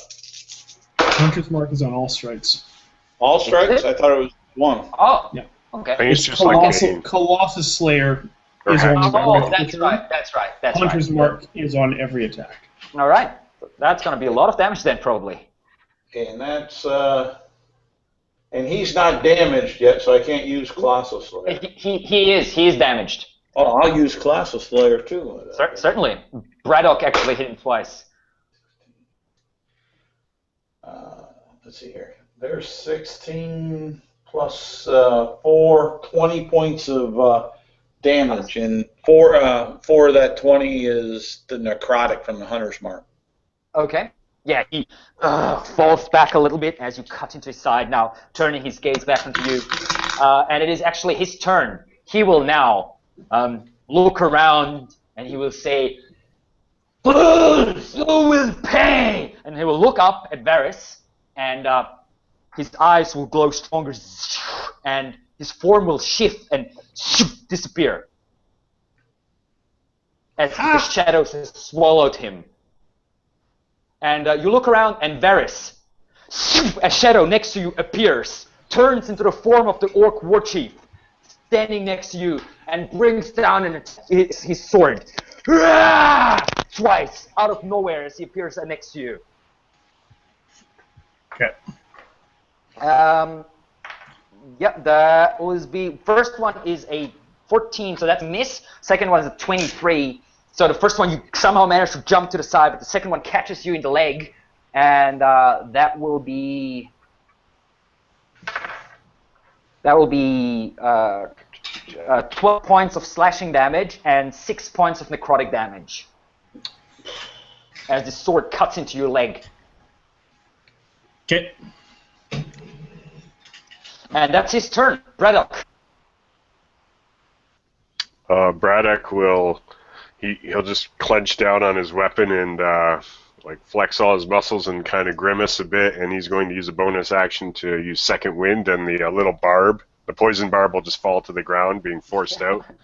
And I'll roll that miss. That's actually a massive stinger, so it's like that long, but it's not stuck in your side. It just pierces you. Okay. And but then with his action, he's going to draw his crossbow and just take a shot at the war chief up on the building now, if you can see him. Yeah, you can. Yeah, he's big. He's very big. And now it's surrounded by a faint purplish shimmer. And why does it say 4? What the fuck? What is that? Slash RD20. 20 is plus is 5. equal 5? Equal. Oh, okay. Oh, equal. Sorry. That was right. I see. Okay, yeah, you're well. 16. That's nice. 16 health. No. I was rolling a d20 again there. But the 4 would have missed then, I think. What? Like if that's also a d20. Just roll a d12, a d10. He already did second when he's making an attack. Yeah, I'll take that first 4. I realize now it was, it's the equal, but I'll take that 4. You rolled the second wind. Okay, I thought, sorry, okay. I thought... Oh, yeah, I didn't roll the second wind yet, actually, at all. I was just rolling, sorry. So, I miss, and I'll roll that. The 16 would have missed health, it doesn't matter. Cool. And I did actually just roll 10, so I'll get 16 health. Nice. But that's my turn. All right. Arig, you look out the gate, the door, and you don't see the warchief, but you can hear him shouting on the roof. So you're like, what the fuck? How did he get there? You didn't see him use magic. He must have. Could have just, I guess, jumped. Witchcraft. I guess he could have just jumped up there like a beast. I'm going to quaff the health potion. Okay. I need it. You have a bonus action as well if you want. Let's see. Do I have anything that I can do as a bonus action?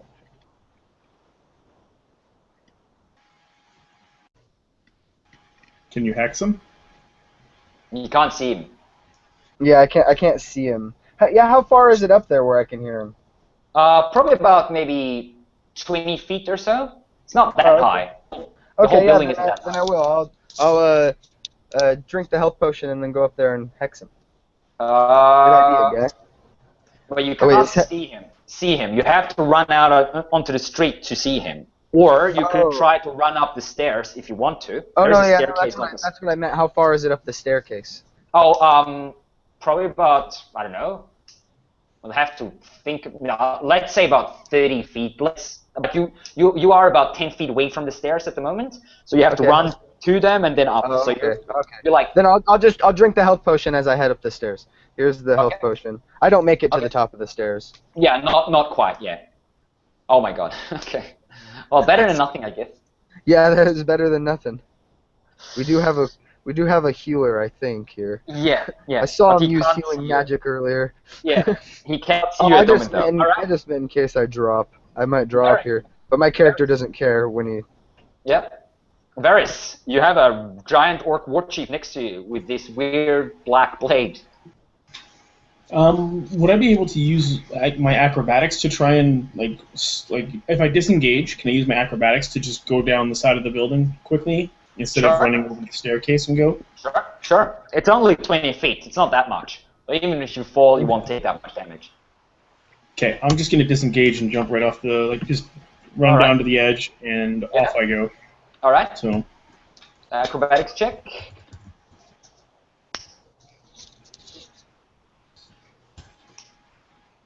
five. All right. Well, you do fall, Yeah. and you take You might be more dwarf than me.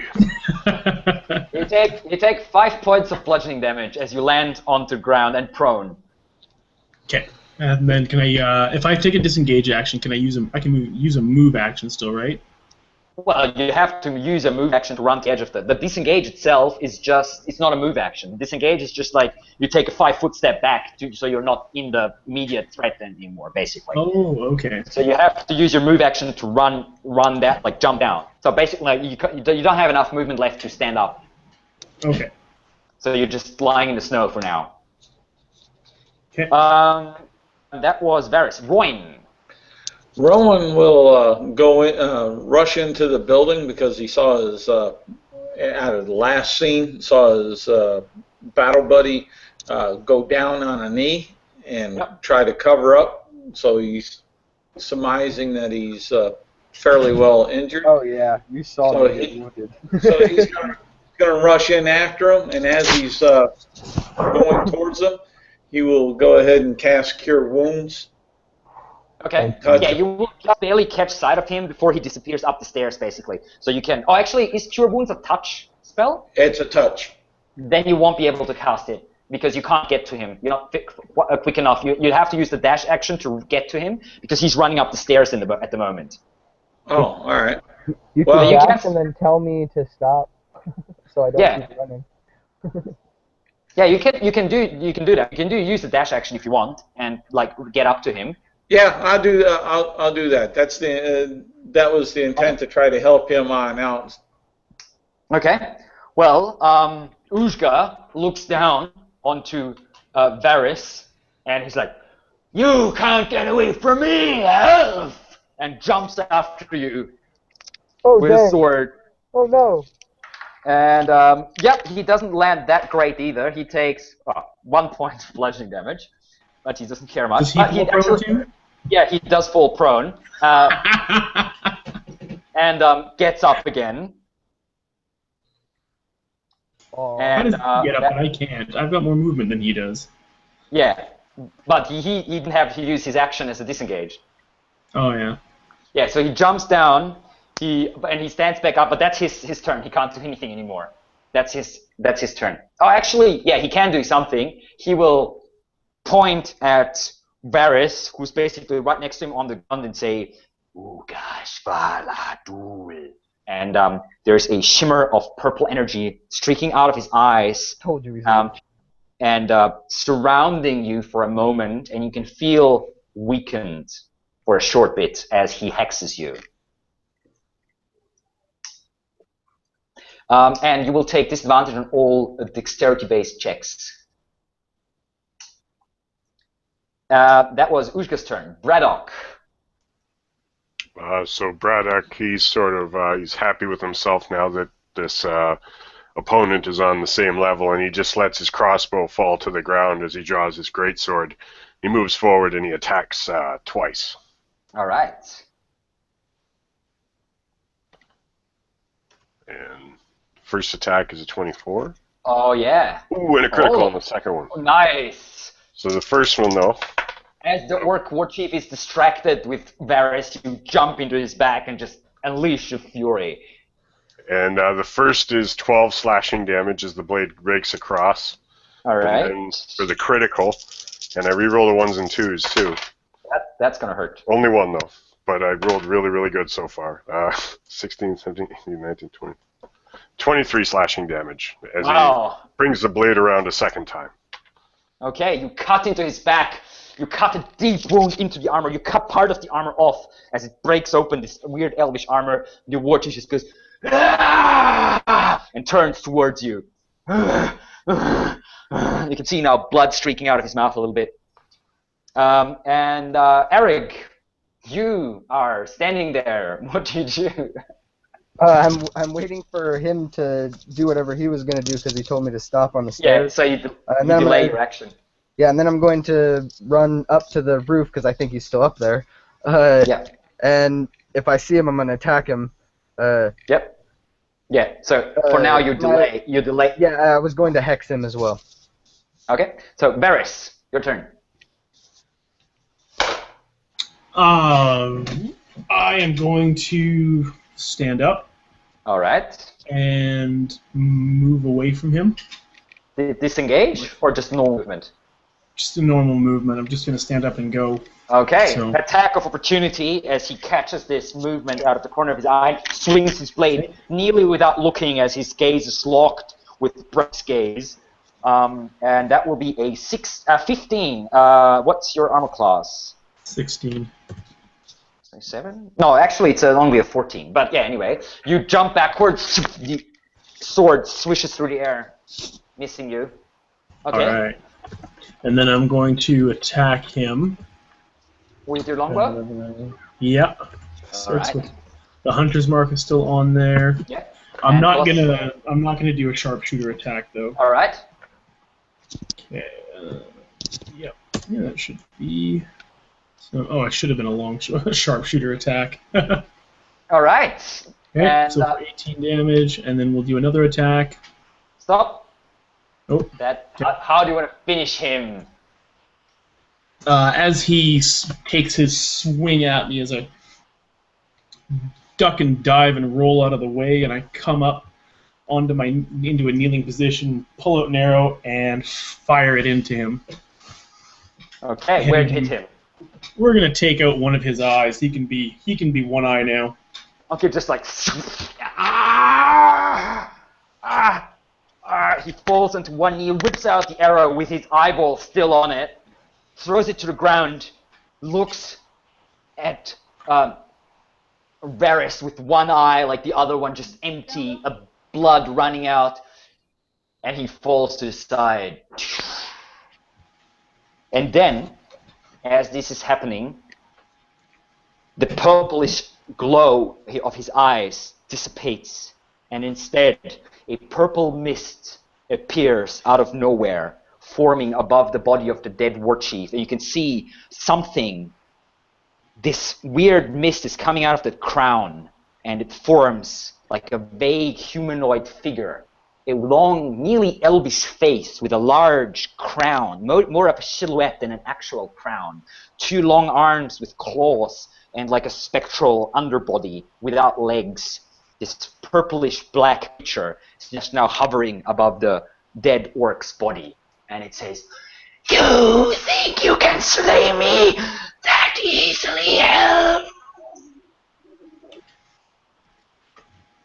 All right. Pull back another arrow and attack this thing, I guess. You do have an attack left, yes. Yeah. The silver arrows. Don't forget the silver arrows. I got a magical weapon. So. Oh, okay. I Yeah, wasn't you aware do. your bow was not. Yeah. So I'm gonna fire off my arrow at him. All right. We'll make it a special attack this time, and I'm gonna transfer my my hunter's mark over to him. Okay. So, Well, technically, it's still on him. okay. So 21 to hit. All right. That is definitely a hit. For 19 damage. Okay. The creature. As the I'm arrow going to say, flies how through it. much do you want to bet we can't slay you? Okay. That was Varys' turn. Roin. Excuse me. Rowan goes ahead and touches his battle buddy and gives him 6 points of health. Okay. Thank you. And From there, he'll turn around and scan the area to see where the battle has developed, because You he's run hearing out. So, yeah, you can hearing run the out onto noise and the. everything. Yeah, you can run out onto the. So basically, you heal him, and then side by side, because Eric also said he wants to run out. So you both Yep. run out onto the roof, and you can Okay. look down now, and you can see now this. You can see the orc warchief dead, and you're like, "Yay, he's dead!" And then you see this creature, and you're not sure what it is, standing in between. Basically, Varys, who's like backed away about 15 feet or so, and Braddock is still standing there, looking a bit surprised with his axe out, still in close combat with this creature. Okay. That's pretty much. And he's still considered to have my hunter's mark on him too. Yes, indeed. Okay. It is the same creature. Well, just double tapping, making sure. Yeah. Yep. And Brig, you also ran out. You have this delayed your action, so you can now take your action, whatever you want to do. Hello? Did you say Braddock? Use your action to unmute No, your I said microphone. Erig. Erig. Oh, sorry. Erig Fenn, Mr. Human. Hello, Marcus. Or maybe he froze. Okay. Oh well, we'll skip him for now then. Braddock. He was so surprised by this creature that he just froze.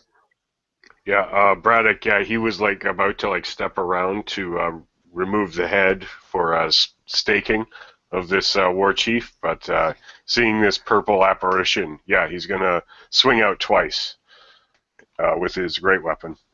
All right. And the first attack is probable miss. Yep. But he'll keep the momentum going, and the blade will probably mirror the last. That is a hit. Okay. And so... This creature is not wearing armor. All right, so 11 slashing damage as the blade swings true. And you are not wielding a magical weapon, right? No. Okay. It's mundane. So that's only 5 damage then. As you cut through the creature, but you get the feeling that didn't hurt it much. It just sort of dissolved around it and then like rearranged itself. Cool. Okay, and now Eric's gone. I don't know. So hopefully he'll be back. Like he's still in Roll20. Let's see. Maybe I'll check it from Facebook real quick. There he goes. Oh, okay. So he's gone. All right. Well, we'll continue on, I guess. Okay. And the creature now says, You cannot slay me. I am Ilvander. This world will be mine. and he will swoop towards Varys, ignoring Braddock completely. You can take an attack of opportunity. And the creature just sort of flies through Varys. Just goes through him all the way. And that will be a hit. You take...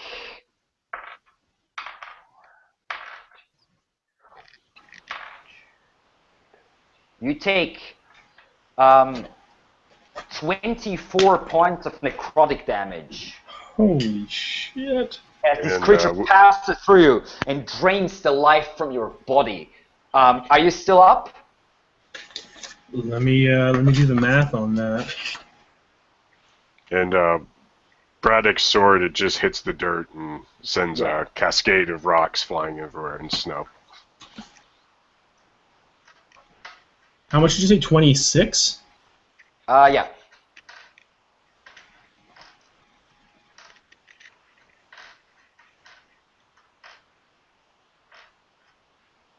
I have 6 hit points left. Give me a Constitution saving throw. Okay.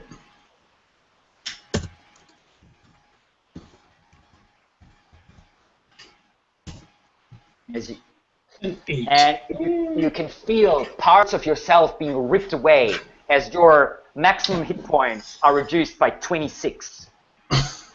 Oh. And the creature just turns, as it passes through, turns around, and is now hovering in the air above you. Your soul is mine! Okay, that was its turn. And Varys, your turn now. Okay, I'm gonna make an attack against it with my bow, even though it's right in my face. All right. I assume that's with disadvantage. Yes. Okay, so we'll do one there, so 26. Wow, nice. Just keep remaining calm despite the cold that rips through your soul.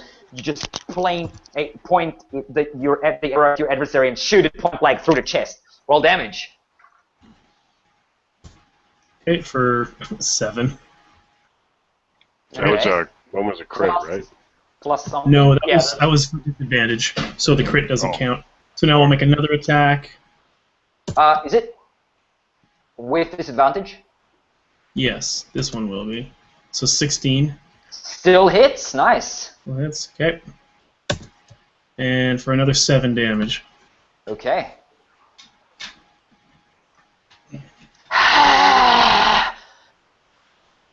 Okay. That was Varys. Roin. Oh, actually, no. Marcus is back. Yeah, I don't know. I don't know what happened. That's Get okay. him Take your caught turn. up. So you can see this shadow creature has just passed through Varys, and he's taken a lot of damage. Varys is stumbling, but he has shot 2 arrows point blank at the creature and ripped open parts of its spectral form. Varys is standing there very shakily. You can look down upon this whole scenario from your rooftop. What do you do? I'm going to. Oh no, because that's necrotic. Dang.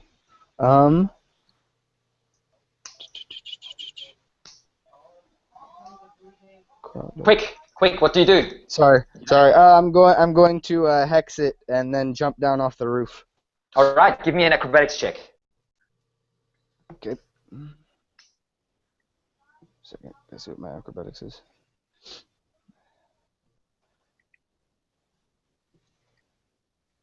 Dice roller. Okay. It's loading the dice roller back up. Sorry. Oh, okay. Here it comes. Okay. So you jump, you leap, and I assuming you're heading for the creature, so you're jumping down. Yeah, with an elegant, even like a salto in the midair, you land right next to the creature, both blades drawn. Okay. No, actually, I only have one blade out. I have a shield currently. Oh, that's right. Shield and that's right. I'm going to attack it. All right. You have 2 attacks or just 1? 2. I have the extra attack. So you slash at it twice. An 18 is a hit, and a 20 is also a hit. 2 hits. Awesome. So now let me see. What kind of damage do you deal? Because this creature has a whole lot of immunities and resistances and all that kind of crap. This is going to be magical, slashing, and fire. Is it magical? Yeah, my weapon is magical. Yes. Oh, okay. It's a scimitar of warning. Oh, yeah, that's right. I forgot about that. Yeah. Okay, then roll the. So roll the magical 2d8 plus 2d. Oh, what you want me to roll? Roll the magical slashing damage first because it has resistance against fire. So. Okay. Here we go. Here's that. 19, nice. And then here's the fire damage. Yeah.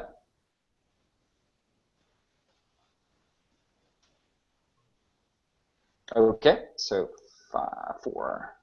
Okay, the creature's not looking good. It has trouble keeping its form together. Bits and pieces of it are ripped off and just disappear like bits and pieces of top of a candle flame. Just flicker away. It just gives Okay, that was Eric. Now we are up to Roin. Rowan will go ahead and cast Witch Bolt at it for 22 to hit. That is a hit. What kind of damage does Witch Bolt deal? It's a magical lightning. Yeah. So lightning damage, okay? Yep. And that's roll damage. 16 points. Okay, that's 8 points because it has resistance against lightning, and it is very close to destruction. You rip open off one of its arms and basically half of its body, and it's just like floating in midair as the lightning rips off part of its being. That was Royan. Braddock. Braddock, he pulls his weapon from the earth that it rests in, or the tip does, and he rushes forward on the beast or the ethereal creature, and he swings out at it. 16 on the first one, It's a hit. and just a 7 on his second attack. You nearly slash off Eric's head with that second one, but Eric can just duck at the last moment. And 3, 4, 5, 10 slashing damage, non-magical. Okay, As that is the one that hits passes through the form. okay. Yeah, so you cut off into it again, and you get the feeling that, if that was magical, that would have finished it. But sadly, it is still there, and it is now its turn. It will raise that one arm that it still has left and just let out a scream of rage and fear. Ah! And the gush of purple energy streaks through the area. Braddock, Varys, and Eric, give me Constitution saving throws. Oh, that's my. Oh no, never mind. I'm not that bad at Constitution saving throws. Braddock, that is a success for Braddock. Varys, that is a success for Varys as well. Just a second. I might live. We'll see. Ooh. That is a fail for Eric. Okay, so 10 points of necrotic damage for those who have. So for Eric, and Varys and Braddock, you take 5 points each. Is this the off the maximum hit points too? This, no. Okay. You're thinking of a wraith. Yeah, no, I definitely lost like 26 maximum hit points when it came and passed right through my body. Yeah. So that happened last time. Oh, it did suck out your soul. I didn't see that though. Yep, you didn't. You had your eyes closed, looking away. Okay. So anyone drops, or everyone's still standing? I have 1 hit point. All I right. am just standing. wobbling. Okay. So. All right. Well, that was barely. All right. Well, too bad. Okay. That is its action. So now we have Arig. Oh, I'm going to try and finish it off with my scimitar here. All right. Comes the first one, and the second one. That's a miss, and that is a hit. Second one is a hit. Ooh. Okay, here's the. First one, it's managed to duck out of the way, but the second one slices through its form.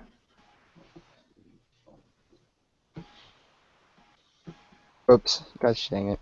Okay. There's that. All right, and that is magical damage, so that will finish it. Right. All right, so you cut through it and basically cut it into 2 parts. Well, actually, I'll let you describe. How do you want to finish it? Right down the middle. Okay, not so with 2 hands, but like. Yeah, your scimitar slashes through its face and its chest, its spectral chest.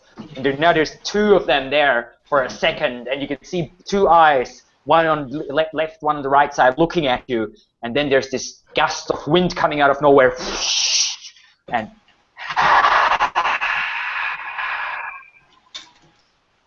it is And gone. then there's as Braddock has just cut the head off of the warchief.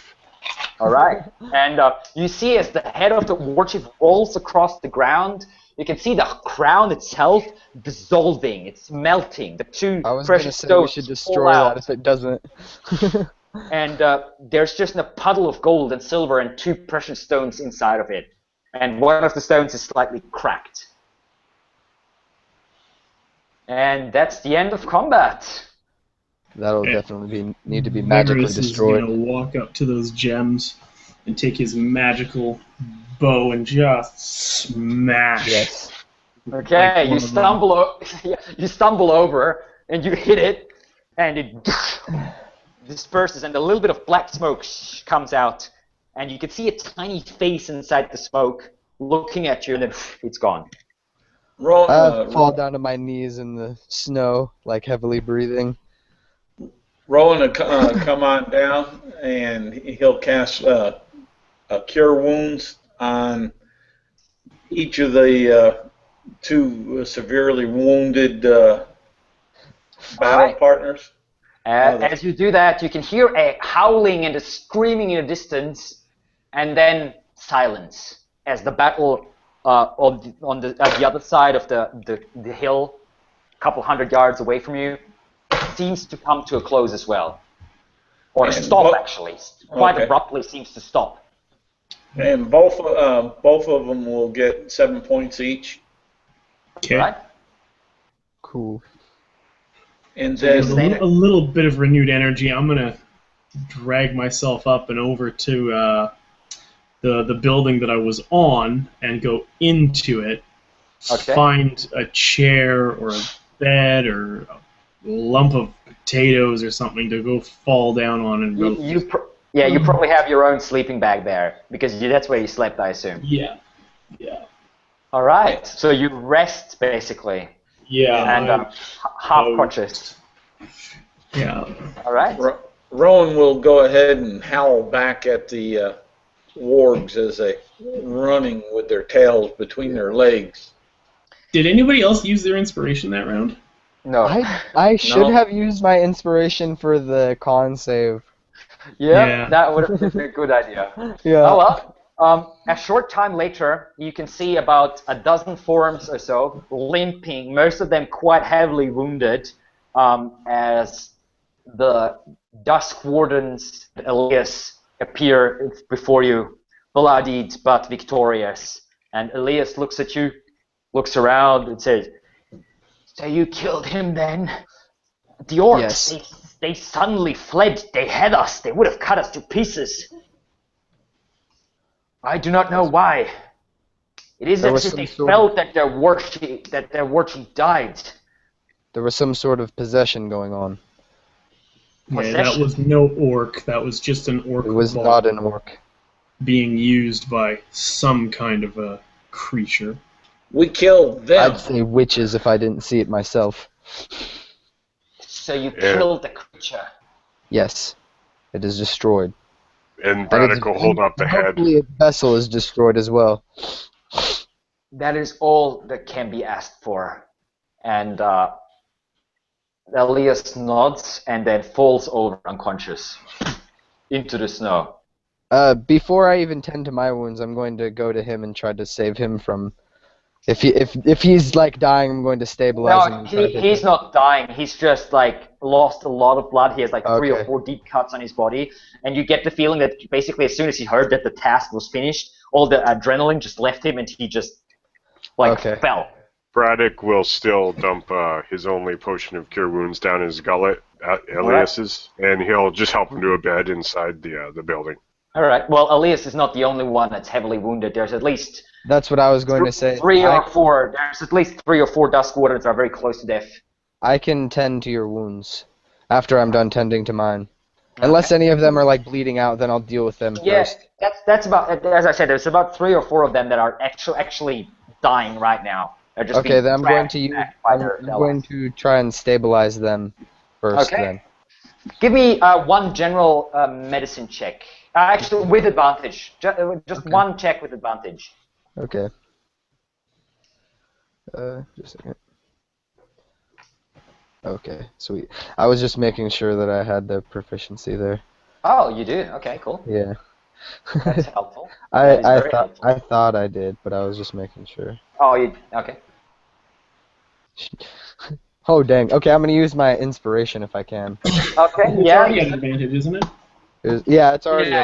Yeah, you're right. Actually, right. So that's 10. You will save one of them, but the other 3 will die. All right. And then anybody else who's like semi-wounded as well, I'm going to use some of my healing kits to do that. So I think Well, How many uses of healing kits did I just I use? think it's Like well, 6? it's 4 basically. So I think Okay. a healing kit has 10. So, but yeah, Yeah, no, I know. I was just making sure for keeping track purposes. and I am crashed again. Oh shit. Uh-oh. We'll be fine. Has it been an hour already? So Braddock will he'll busy himself staking the head of this war chief along the ring. The war chief's head will get a spot right in front of the ogre's head, I believe. I'd like and to the body inspect the body this of the elven priest. chainmail that he has. Yes, that is a +1 chainmail. Very old. Chainmail or chain shirt? Chainmail. Right? I was more interested in the sword. I wanted to examine that and see if I could see if it was magical. Yes, the sword is magical, definitely. Give me an Arcana check. Okay. And then a wisdom save. No. Who No, knows? I turn into. It's actually in the sword, and I turn into the evil lich thing. You guys gotta kill me. Roland would go ahead and take one of his warlock slots. Ooh, that was really and bad. cast Cure Wounds on one of the other damaged Dust Wardens. Okay. Yeah, you can save one more. Yeah. As you can Okay, see, cool. that Eric's medicine check or medicine skills are not good enough, and you can see the guy's dying. You reach out, put your hand onto your onto his chest, and he opens his eyes again, and then falls back unconscious again. He's stabilized. That'd be 10 points of healing. Excellent. All right. Well, so what the sword does, it is a +1 longsword, but it also deals an extra 1d8 necrotic damage with every hit. It's an evil magic item. Yes, it is a very evil magic item. I'll be taking this for disposal. Excellent. All right. Well, you will spend the rest of the night and probably most of the rest of the next day here, and then with limping back most of the Dust Wardens anyway, back to Laura's castle, and you will there be welcomed as heroes. There will be, looks like all the orcs on the way back are gone. There's not a single soul to be seen. And my Firefox crashed again. Oh no. I think it's probably the computer's overheating. Mine's starting to overheat a little bit too. No, it's the Illuminati. They don't want us having fun playing D&D. Anyway, clearly my computer doesn't want to play anymore. So we will say goodbye to everyone on YouTube. Thank you for watching. I hope you had fun. Absolutely. And, yep. See you guys. See you guys That next. was a blast. Eventually. So I'll stop the broadcasting. All right. After we're off, Eric, can you give us our experience? Oh yeah, his computer's just shit in the bed. Holy smokes. You should try Chrome. Now I'll stop the broadcasting.